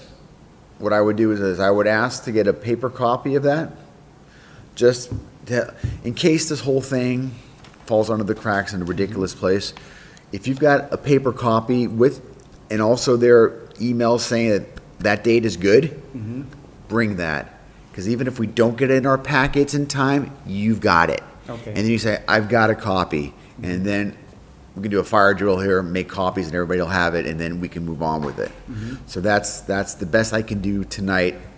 Let me apologize as a chair that it's not on this agenda. It should be on the agenda, and it's not, and I can't explain why it's not there. I can't tell you why. So, but, Okay. so, Where can I find that email address to email them? I'm sorry? The email address you mentioned to send them an email and just have that just in case? So, no, what I would suggest to you is this, is that you said you already had the citizen serve document. Correct, Yep. Get that printed, hard copy. And get something from the Recreation Department written. It could be an email. Okay. Something that says Adelie Gonzalez says that they, or whoever's the person there, says that it's available. There's no conflicts, so you can get the park. And just have that written down somewhere for that date. Okay. And then you have that, hopefully, we'll get it electronically, and it'll be in our packet under old business. All right. Does that make sense? Yeah, so I'll just print out that citizen serve, go to them and get a hard copy, or email them and get that as well, and then come back the 20th. Yeah, just get an email from them. You can email Adelie Gonzalez, the recreation director. You can email him and say, can you send me an okay on that? Maybe he's already sent it to you. Just print out what you have. If All he's right. already given you the okay on the letter, that's good. So all we want to do is so the 9 of us have a copy saying, yeah, we got it, you're all set. That's all. All right. And it usually it's not done like this. Usually we have it here and Yeah, then we this send it is the up. 4th year I do this tournament, so it's usually like, like pretty simple, but Yeah. I'm sorry it wasn't on your agenda today. Well, it's not your fault for that. So but we appreciate your understanding. It means a lot Yeah. to us. So thank you. Definitely. And I'd invite you back on the 20th because there may be some questions and I want you to be here to answer them. All right. Thank you so Super. much, All right, you got it. everybody. All right, The next item, 366. 366. There's no objection. 366-24, family gathering, September 1st, 2024 at Storrow Park. I think I know her. I do. Hi. Hi, good night. I'm Francisca Rosario. I live in Metue, but I work in Loring for 20 years. And I want to permit to use a Storrow Park for have a family reunion, family and friend reunion. Okay. I'm just checking, the most important, 360, what number is it? 366. Did you go through citizen survey? I believe you probably did. I'm stalling for time, I'm looking for it. Yes, you did. The most important one out of all these things is and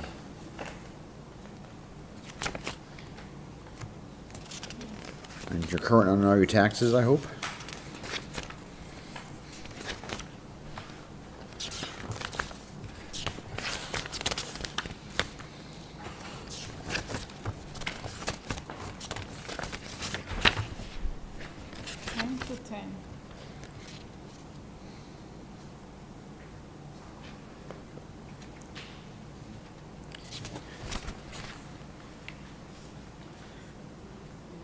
We don't charge for this?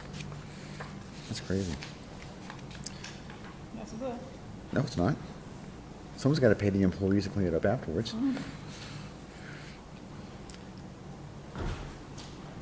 Did you go to the recreation department at all? Have you gotten clearance? Is there, Yeah, they did it. Deborah did it. what did they say to you? My sister-in-law, Deborah did it. Can you repeat, please? Her sister-in-law. My sister-in-law did it, It went to recreation and she works right now. and said there's no conflict Yeah, she went. on that date.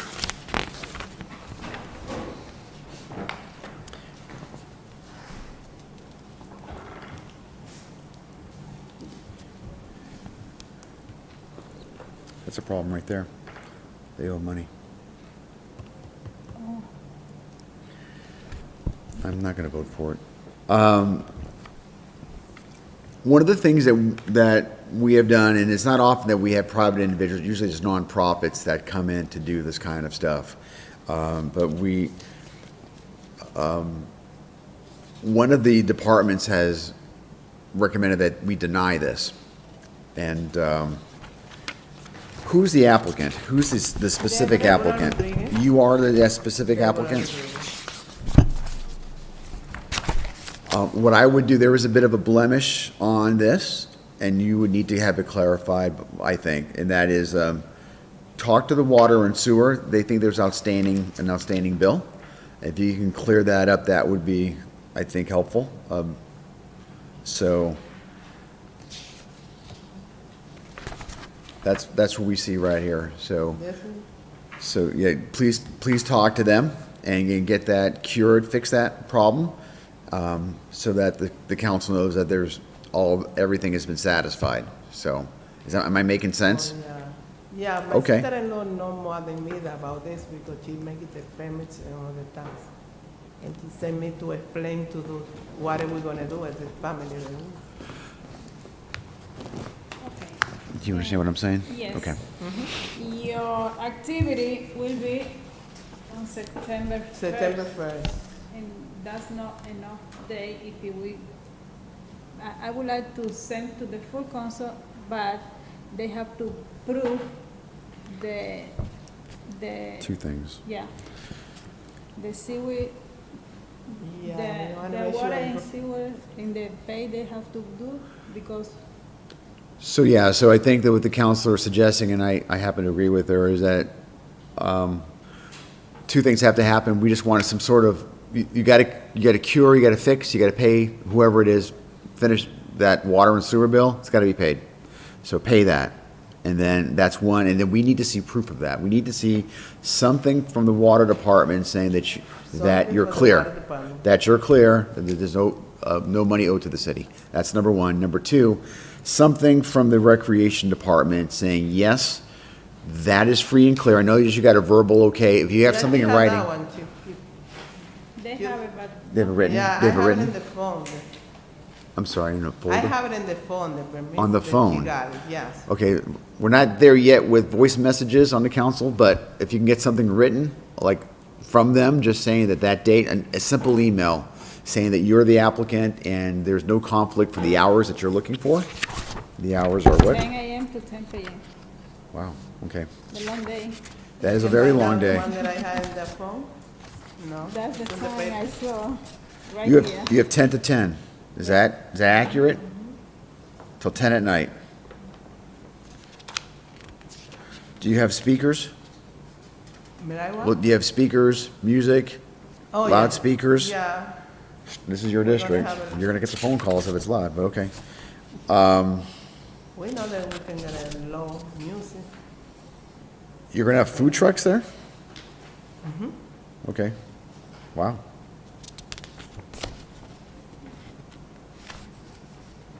And you're selling items? Oh, at the food, at the food trucks? Yeah, food. We're Okay. gonna get food. Okay.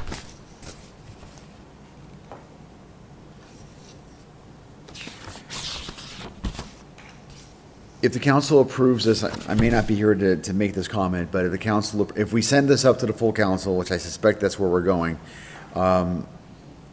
your responsibility, of course, to, I say this to everybody, so it's just not you. Everybody, to be mindful of your neighbors, whatever you're generating, especially when it gets dark out, things get louder, it seems, right? So be mindful of the people who live near there in Storwell Park, that they have a right to have quiet and peaceful enjoyment of their property as well. So be mindful of them. And then, of course, please, obviously, get the condition of the park in the same condition or better than how you found it. So we ask you to clean that stuff up. I must remind you as well, there's no public drinking in our parks. No, they have alcohol Okay. in there. We don't wanna have it. Okay, just a reminder. We I'm know not, that. I'm not saying you're going to, I just feel like I had to say that. I know. All right. Am I missing anything? What I wanted to say is also to keep in mind, there's basketball courts there, and there's kids that are gonna be, maybe playing basketball, so even though you have the permit to be doing your activity, they will be allowed to use the basketball court, so keep that in mind. Because you have the permit, you cannot kick them out of the basketball court if they playing basketball, they playing in the park. Just keep that in mind. Yeah, Okay. we're gonna make a domino They and don't love me. something, some cars. Not like you do. I don't know if we're gonna do that. Okay, so I'm looking for a motion. You want me to help you? or Motion good? to send Okay. to full council and to present the recreation department permit, and the bill you have to pay with the sewer, water sewer. Right, Yeah. Just provide water. Provide two things, Yeah, Favorable recommendation? and cleaning the yeah. part after that. Yeah, we know. Favorable recommendation? Yeah, So a motion's been made to send this up to the full council with a favorable recommendation pending written correspondence from the water and sewer department saying that the bills have been paid and that the recreation department has, that there's no conflicts. It's been properly seconded by Councilor Del Rosario. Any further discussion? Seeing none, I'll call the question. All in favor, say aye. Aye. Opposed, no. The ayes have it. Sorry. next meeting is Tuesday, There you go. Next next Yeah. Tuesday. So you've got 5 days to fix all that. Get busy, all right. Who else is here? Oh, hi. Well, I'm trying to get people off the door. They've been here. Good night. Yeah, it's already nighttime. Your name, please. So my name is Yaritza Mejia.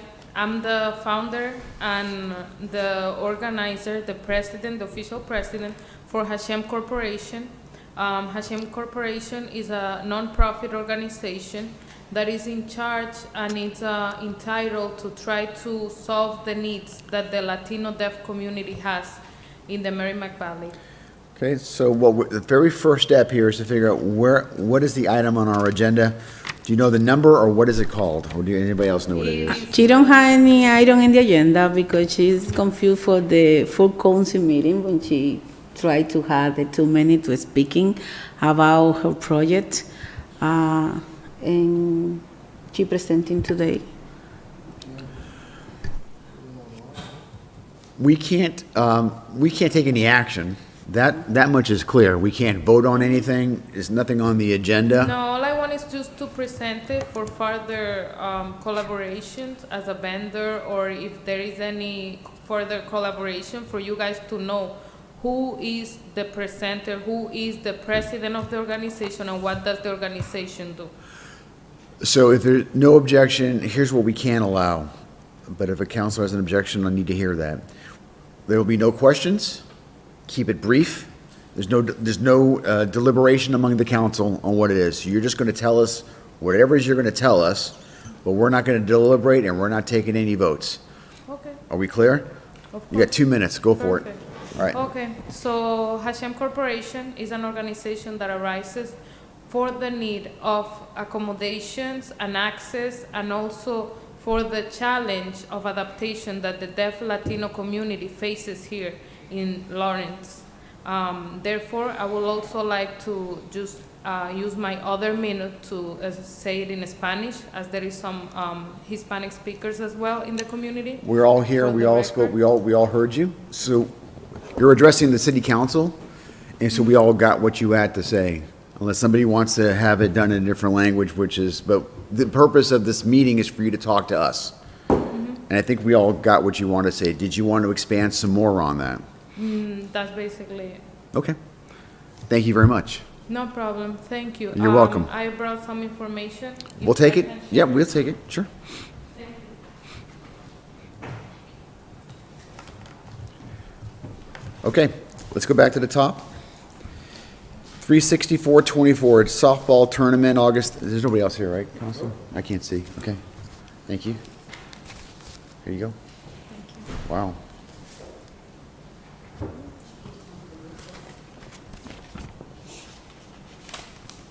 Okay. Softball tournament, August 31st, 2024, September 1st at O'Connell Park. They're not here. Why aren't people here?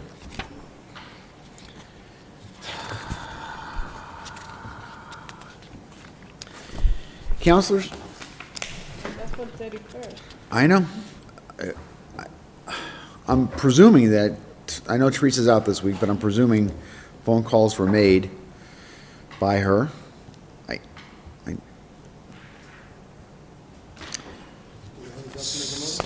Well, go ahead. I mean, I was talking with somebody, it's in the agenda, and they said nobody called me. Is it at the documents again? Because I know exactly who he is, I just don't step back and give him a call.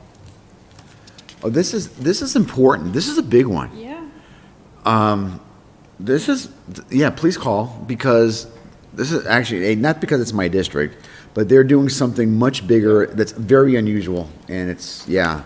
So if the paperwork is in order, I don't know if you haven't checked, if the paperwork is in order, I will get some information. All right, so we're not going to deal with this. We'll put this aside for right now. We'll move to the next one. and the All right. next one is 31st. No, Diego, Family Sports Day.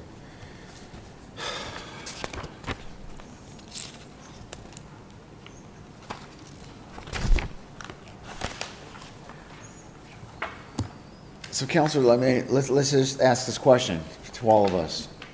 Historically or traditionally, if somebody's looking to get a permit before the council, we ask them, to attend this meeting so that we can, for a few reasons, answer questions, and then, we can have a bit of a dialogue with the applicant. That's traditionally how we do it. And traditionally, and if they're not here, we have tabled these matters. And the person with the institutional memory, at least recently, is you, Vice Chair. Am I speaking correctly, or is that incorrect? Is that correct? Okay. And it puts us as a group in a very difficult position because we want to say yes to everybody who comes before us for a permit. We want to give that. But like we just saw in the last one, we saw that there were some issues, right? And they showed up. This is 365? And what about 367? You want to call them too? And what about 367? Yeah, he did. He went to call this person, Oh, first one. the 64. Do you want to make? Let me call the Do you want to make, 65. we got to make a motion to recess. Hold on. Is there a motion to recess? So moved. Motion made. Second, All in favor, say aye. Opposed, no. Aye. The ayes have it. Short recess. Go ahead. Okay. 367 has the same problem.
That would have come out of recess, seconded by the vice chair.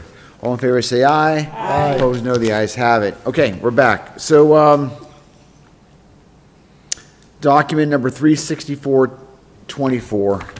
This is a softball tournament on August 31st and September 1st at O'Connell Park, fields 1 and 2. Mr. Valentin, welcome. Thank you. So, this is something new yet old. So, old because you've been doing this for years, new because you got a new venue, a new location you're looking to do it. So, you've got the floor. Go. Why are you doing it at O'Connell as opposed to the O'Neill? Oh, because they got 16 teams. There's many teams play that day. So we're going to use the O'Connell just Saturday. Because Sunday is the final, so we don't need that field. And then we move to the other side because there's more recommendation for the city, especially when everybody is around on those part over here. It's a tough for traffic. We have to be part of the community and get better and better and better all the time. Sure. Let me talk, on behalf of the community, let me say this. So you're going to be in a residential area. You've got Salem Street and you got Osgood Street where there are homes there. And the community there has two significant concerns. The community is concerned about loudness. Mm-hmm. And so this is a pretty, I've seen the event at O'Neill. It's rocking and rolling. It is a party. It is fun, and it's everybody wants to be there, right? Yep. But we also need to almost like read the room, know where you are. This is not the O'Neill. This is a place where people live as well, and so we have to be mindful of that. To having a tournament there, it's going to be mindful that this is a place where we want you to have a successful tournament and have fun. But there's people who live around us. Number one. Number two. The parking is what the parking is. There's only so much. We're going to use all the corner just for players. I mean, they're going to play softball. They're not going to drink any alcohol over there. They don't have any music because they're real center like okay. The real place that we're going to use everything is the Southeast School.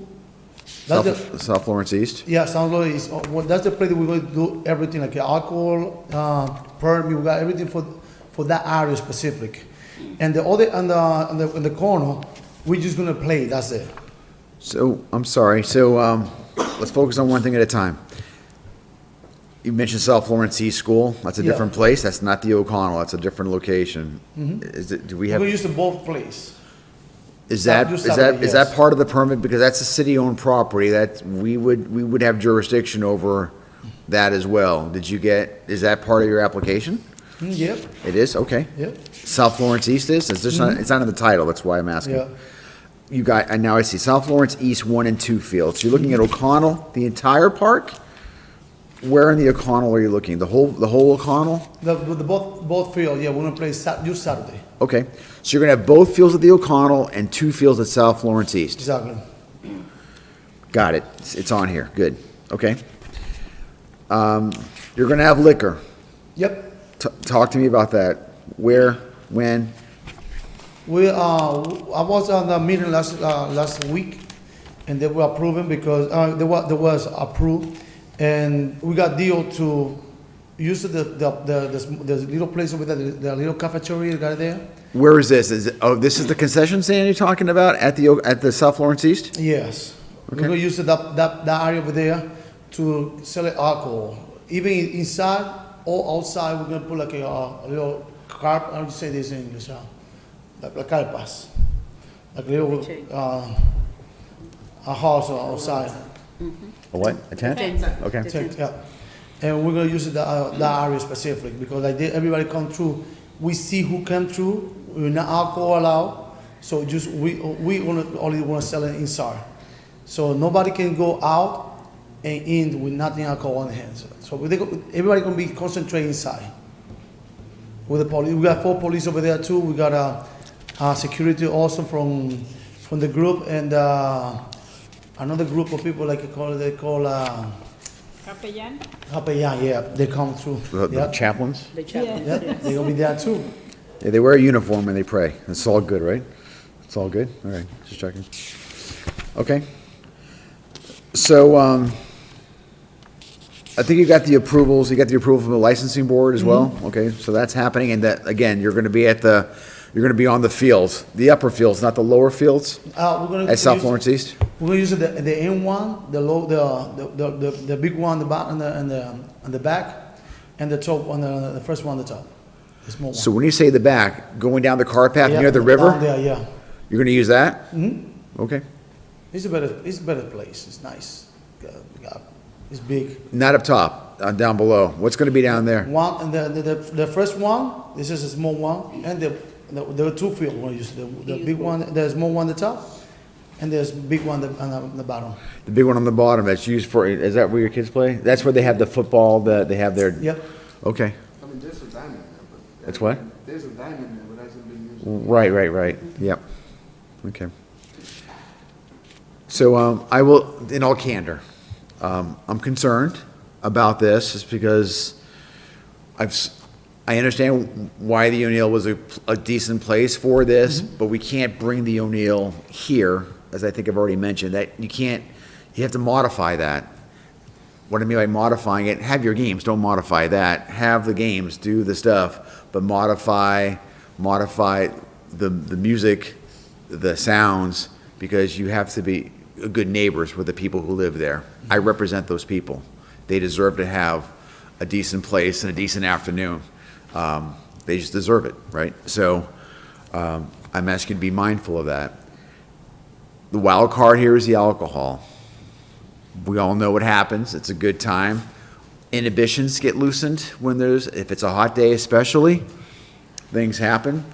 So I know you got police there, but we have to also be mindful of that. We're adding an element that sometimes makes keeping control a little more challenging. I'm not saying you can't do it, it just adds challenge.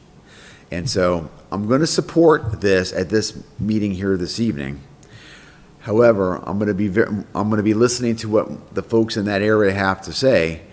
I'm essentially going to give it a shot and to see how well you're able to conduct that there. If you decide to do it again, we'll see how this year works. So I'm going to support it this year, and we'll see how it goes. If you decide to do it again next year, it'll be based on how this year goes. Yeah, thank you, but also remember that this is not the first time. We do this for many years. People always come, the same people come, the same people all the time. But this is a different location. But I know that last year we got alcohol on the other side. Where? On the other side, and Where? we rent a place and we got alcohol on that side, and Where? nothing happened. Where? Over here in Hayden Schofield? O'Neill? The Hoyos, yeah. O'Neill? Yeah. At the high school? No, No. the one on Marsh, the other way down there. Oh, Hayden Schofield, Mr. Street. O'Neill? Sure, Yeah. okay, yeah. So Yeah, okay. just let you know, like, everybody come, the same people come, different people will enjoy, Yeah. no worry about it. And the other thing too is I tell everybody, not only the noise, but make sure the place is in the same or better than how you found it. Oh, definitely. So the We have cleanup and people all that clean- stuff. Also, we pay for people clean everything there. And the shooter we have, in some case that anything broke, we got insurance for this too also. I'm sorry? The insurance that we have, The insurance? yeah, for everything. Any damage, anything that happened, they got it covered. Okay. I got everything set it up. Okay. Now, I know this is not your first rodeo. I know, how many years have you been doing this? For 9 years. 8 or 9 years, okay. All right, so we have an understanding. I understand where you're coming from, and you understand where I'm coming from. We have an understanding? Welcome. Perfect, perfect. All right, looking for questions, comments, or motion? Everybody's invited to go over there. Thank you for support also too, and come to enjoy us. Okay. Yes, I want to congratulate you because it's not easy to mount a big event like this, and this have to recognize you. We have to recognize people like you Thank doing you. something great for our community. Thank you. That's the job. Motion to send with favor recommendation. Second. Motion made by the vice chair, seconded by Councilors Del Rosario. Discussion? Seeing none? All in favor, say aye. Aye. Opposed, no. The ayes have it. Please come on Tuesday. Tuesday? 20th. What time? 7. 7? Got it. Thank you. All right, good to see you. Who's next? You have another participant? I don't see anybody. Are they the flag? I don't know. I don't think so. I think they fly from us, no? I think you're right. I don't see them. I don't see them. You want to check in that with Bill or John and see if, Let me check. and just see if they're on there and I'm just not seeing it? So,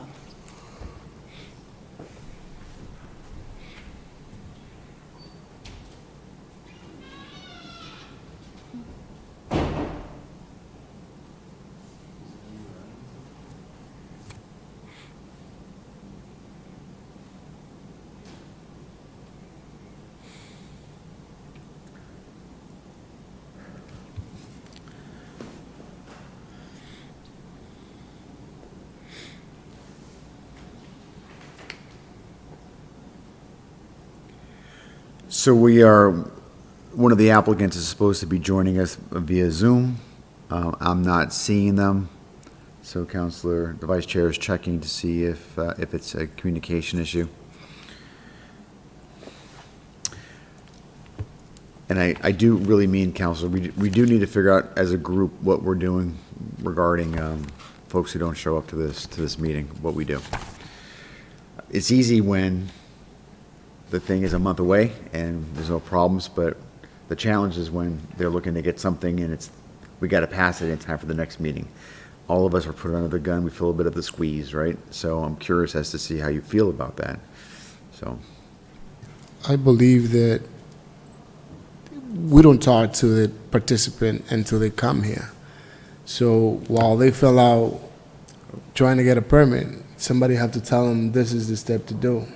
I mean, according to Delvin Valentin, he was confused. He thought by going to the licensing board and getting approved, the licensing board was already approved. So I don't know if recreation or citizen serve need to let them know that this is a step to take and that you need to show up. But okay, that's the answer. Who says right? That's right. No, Gina, there. Who's she? Who's she? I want me to just show up. Maria. Okay. But she said she don't receive any communication to be present today, and she have a new phone, and she tried to connect it by Zoom, but she cannot. Okay. This is the item 367. 367. I called her. Okay. If there's no objection, let's take 367 because that individual is here. Ms. Javier? Yes. Come on, how are you? I'm doing well. It's good to see you again. Nice to see you too. So you have an item that you want to do on August 24th. That's coming quick, all right? Mm-hmm. So we just want to make sure that we have all your stuff on here. This is, what's the name of the organ? Are you? Change Ministry? Right. Are you the applicant or is your organization the applicant? That is the organization. Okay. Time for Change Ministry, so I'm the one that applied in behalf of. Just in the future, to protect you, you've got your name as the organization, your name as the applicant.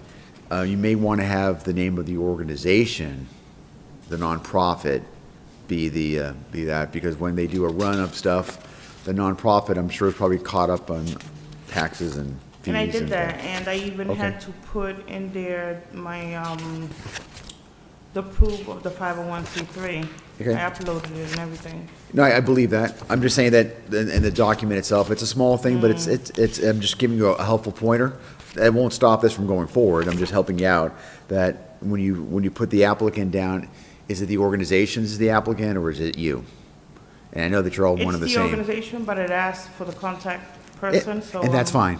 But the applicant has you as the applicant, not the organization. It's a nuance, but I want you to understand that nuance in case it helps you out in the bigger picture. It may not have any impact, but it could. Okay, so are you clear for the date? Scarrito Park on the Yes. 24th. Recreation said yes, they're free. Let me take a look.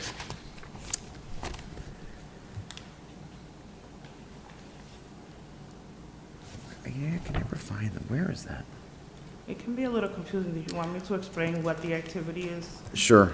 That's less important to us. We just want to make, because as long as you get everything squared up, we may want to learn because we're curious, but we don't need to know necessarily. Okay. And you got clearance from Recreation that there's no conflict at Scarrito? I can't imagine that there is, but, Yeah, they say that that park is not used. so we're, But I do have, like, it was really different this year because I'm used to coming here. You know that I come here for yeah, any permit that I ask Sure, for. sure. But this time around, I went to recreation, and when I went there, they told me that they have this permit, which was written down, and they gave me the okay to use it.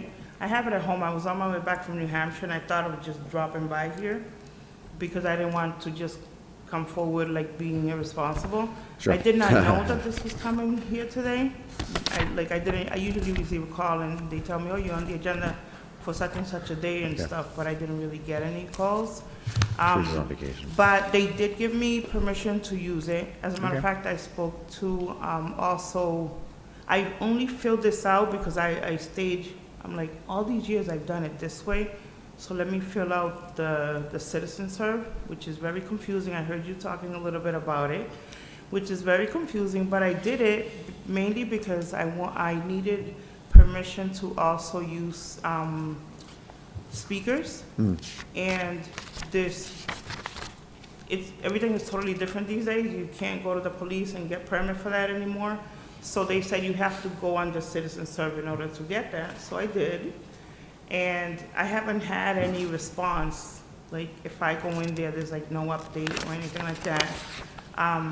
Thankfully on National Night Out, I was able to see Jay Cirillo. I was able to see the recreation director because I first went to the first channel, which was Martha, and I know she's out for this month. So it was really like a lot of roadblocks. But what we're doing is Overdose Awareness Day is August 31st.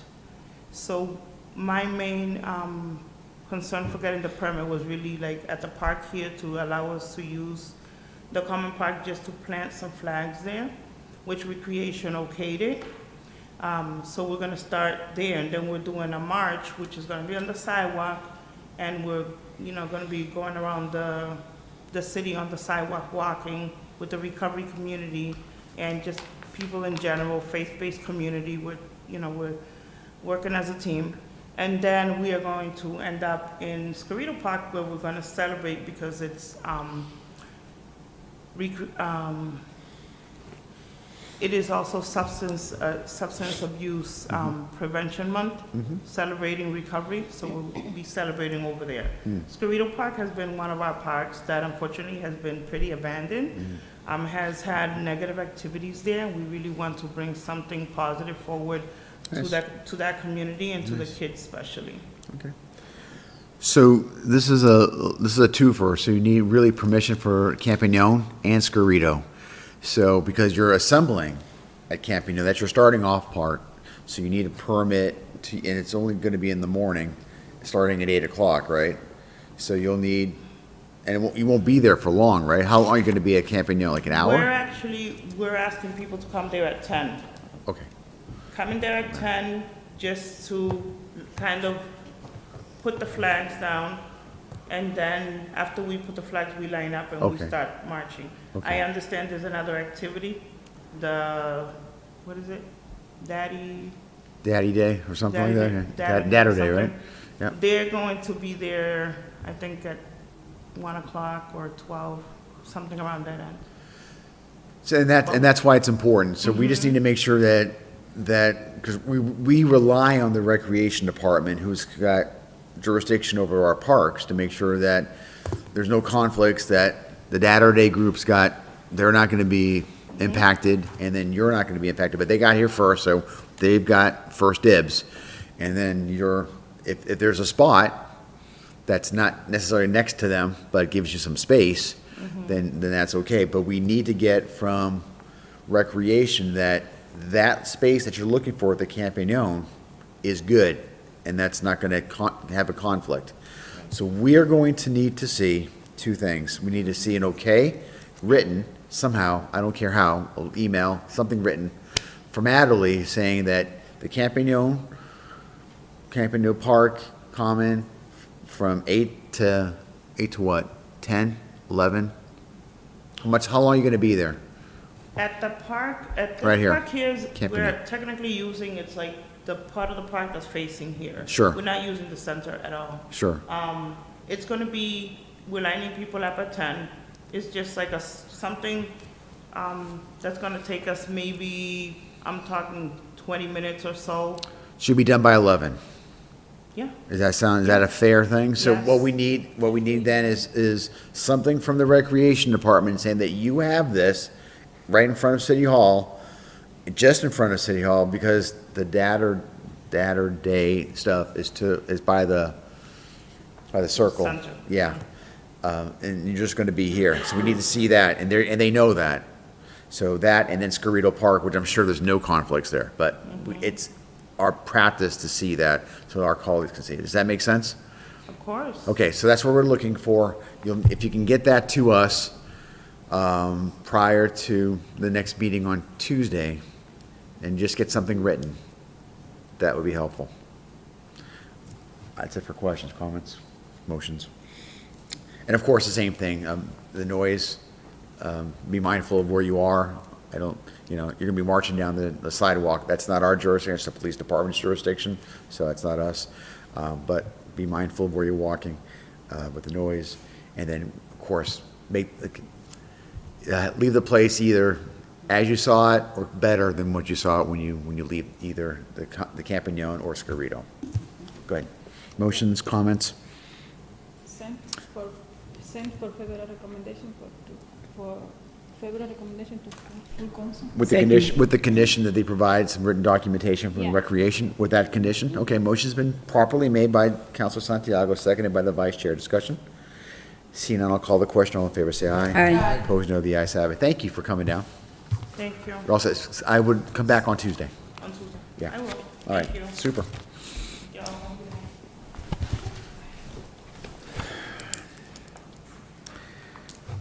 Oh, volleyball. What, did we lose her? We lost her. Okay, she can come back. The family gathering, we've done that. Overdose, done that. Childcare parking, looking for document 36924, childcare parking at 38 Cornish Street, second floor, looking to, a recommendation to send that to the police department. It's our first one, right? Yes. Motion made by the vice chair, seconded by whom? Any seconds? I have discussion. We can do it in block? Well, first of all, we don't even have a second of this. so Second. There's a second, okay? Motion been made and seconded, discussion. Counselor Santiago. Yeah. When you put in the parking in the childcare, the parking is only in front of the childcare for them, for all day, or any specific citation? Because just the childcare parking. To you, Cheryl. We have the whole language for the last meeting is with a specific time when the family child care educator needed. It's a discretion with the officer, and he decides if allow or not.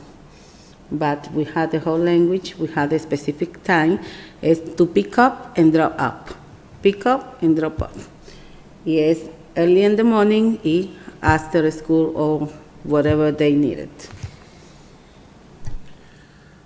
Yes, but the spot will be The signing request with family child care educator is supposed to be in front the business.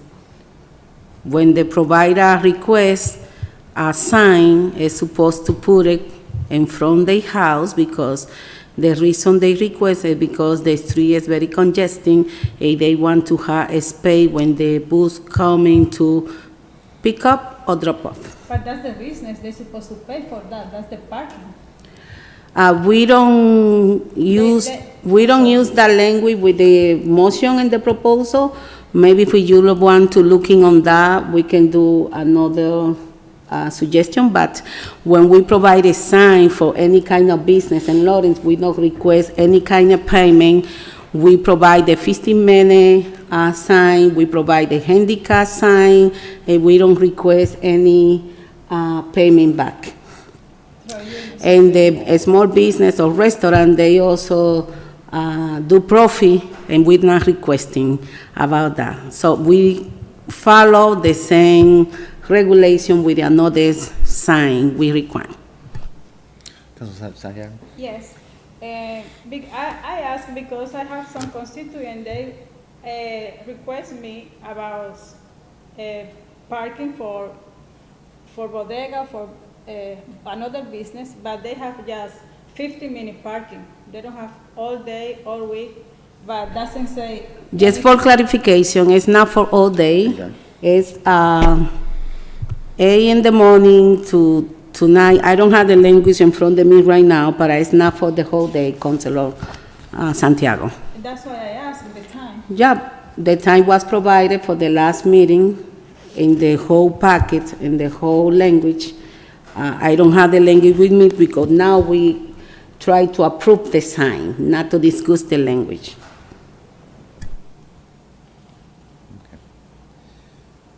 I think. When we have the language for any particular item we request, is the language be under the officer be visiting the business, and through this conversation, they had the discretion to approve or not approve, because we are very specific in the language. See, the person have driveway or have enough space, they not allowed to have the sign. So it's the same regulation we have with another sign with the people request. Is they requesting, we send to the officer go and visit in the space, and then they have the discretion to approve or not approve, or they give you the recommendation or not. I would like to request before approve. That's why. Chair. So I'm going to get you, Mr. Del Rosario, you will get the floor immediately after I say this. So I think that there's a motion, or I expect is there a motion right now on the floor? Yes. I'm looking Yes, for- motion to approve? There's motion to there send should the be a police. motion to Send send to the to office. police To send the department. police, yep. That's the motion, and then, was that seconded or not? That was seconded, right? Okay, Councilor Del Rosario. I think it's a little confusion with Councilor Santiago. This is not a permanent parking for anybody to park. It's just drop off. It's like a school bus. For 2 hours, you go drop off the kids. It's not a particular parking spot for the business. They need to be there. It's just pick up and drop off. There's some places that we have a school bus going for 2 hours, drop off the kids, and during those 2 hours in the morning, nobody could park there. Just 2 hours in the morning, and then comes the afternoon, and it's just 2 hours in the afternoon, according to the police, when they decide to pick up the kids, and then that parking spot is open to anybody else. So it's just during those operation hours, which the police department is the one that's going to say if they could approve it or not. So that's just a confusion. It's not like a regular bodega that is 15, 20 minutes or half an hour.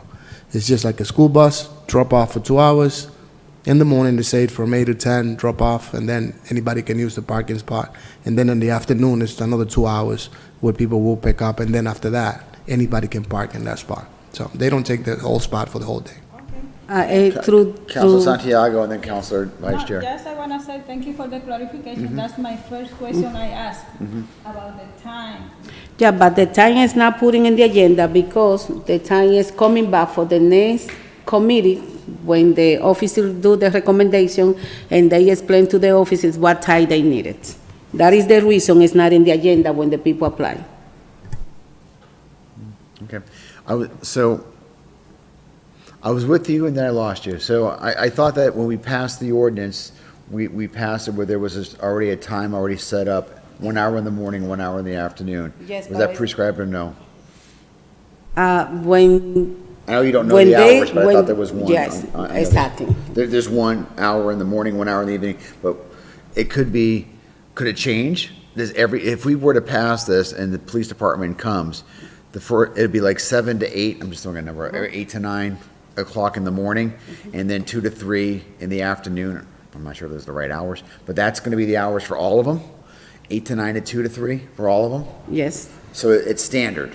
It's gonna be a standard It's a number. standard number. So it couldn't be 8 to 9 for one group and 9 to 10 for another. It's gonna be the same number, It's the same number, but, drop off and pick up. yes, but Okay. we don't put the Yes. whole information there because the officer need to visit in the request, and then he identify is approved or he do the recommendation. right. Why yes and why not. But the ordinance says 8 to 9. What, I don't know the Yes, numbers, the whatever it ordinance, is. the Okay. ordinance is the ordinance. Yeah, through your chair, and also DPW is requesting 2 times to be uniform. That way, Yeah. we only have Yes, one they set are. of signs, so Gotcha. that's gonna be uniform for everybody. Okay, I think I'm clear. Counselor, are we all set on, okay, so there's a motion to send this to the police department. Any further discussion? Seeing none, I'll call the questioner. All in favor, say aye. Aye. Opposed, no, the ayes have it. All right, that's the first one. The other one should go very smooth, I think. 37024 childcare parking at 106 Berkeley, looking to send that to the police department for review. So move. Motion made by Councilor Del Rosario, seconded by Councilor Santiago. Discussion? Seeing none, I'll call the question. All in favor, say aye. Aye. Opposed, no. The ayes have it. 371, childcare parking, 112 Park Street, first floor. I guess that's important, first floor. Looking for a motion?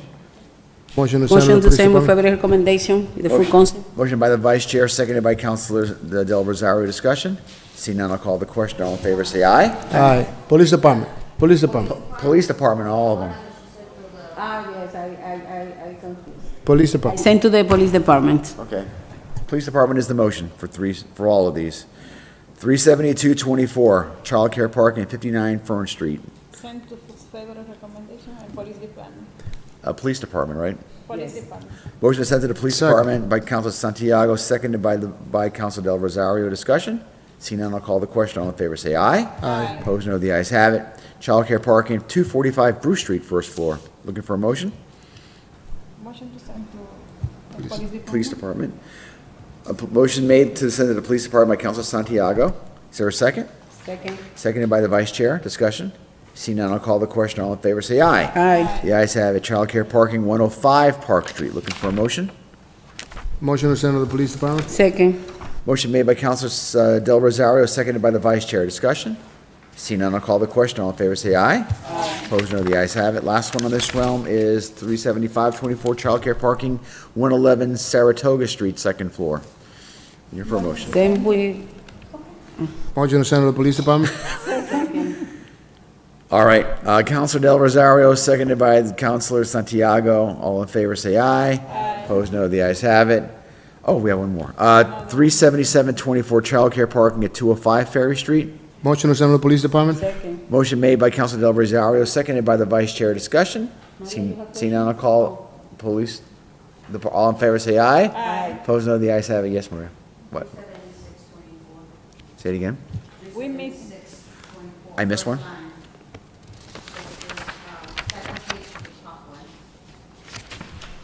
we don't have it. Oh, good call.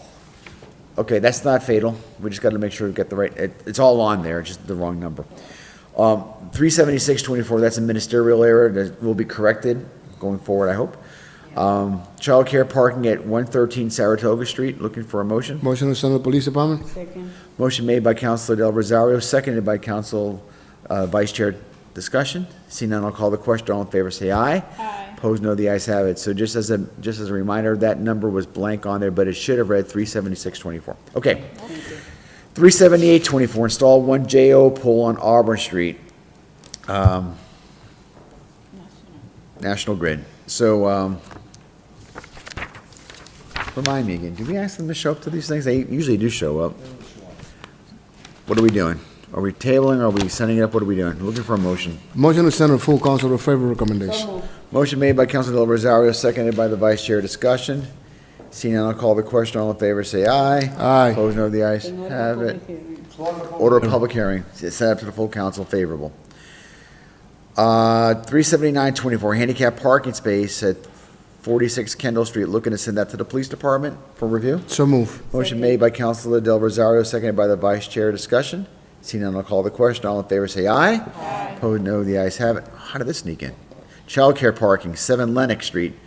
Looking for a motion to send this to the police department. So moved. Motion made by Second. the Vice Chair, seconded by Councilor Santiago. Discussion? Seeing none, I'll call the question. All in favor, say aye. Aye. Opposed, no. The ayes have it. 38124, remove handicap parking space at 19 Logan Street, put on by Councilor Santiago. Motion to send to the police department. Nope. City engineer? I'm always a little dicey on this one. Do we send this to the police department, or do we just send it up for a public hearing right away? Do they have evidence? Do They don't live anymore. what do they say in their letter to us? Do they say that they live there? What do they say? Move. What number is 381? That's Logan Street, 381. 381, 20.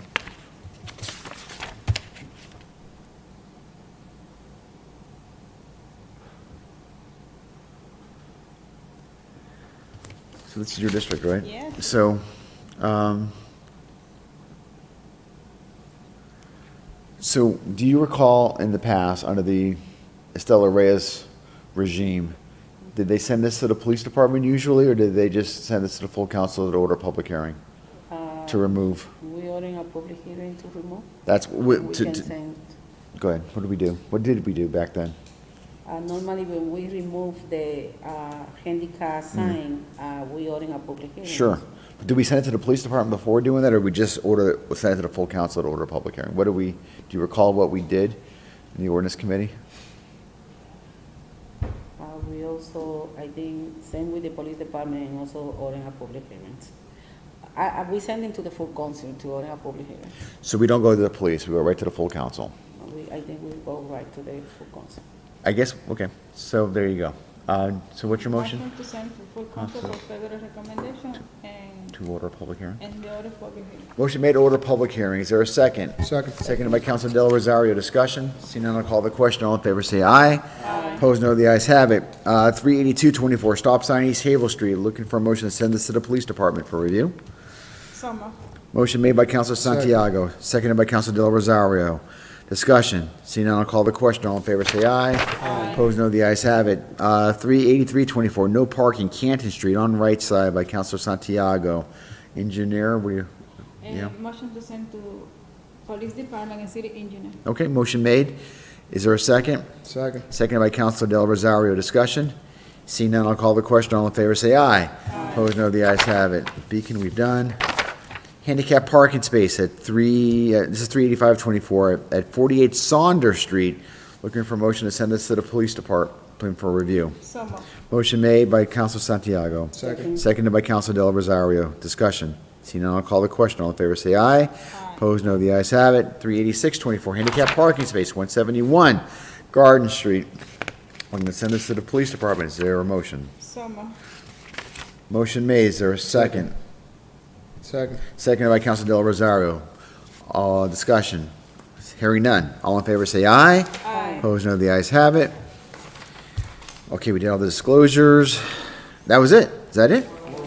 What'd I miss? 401. Oh, 401.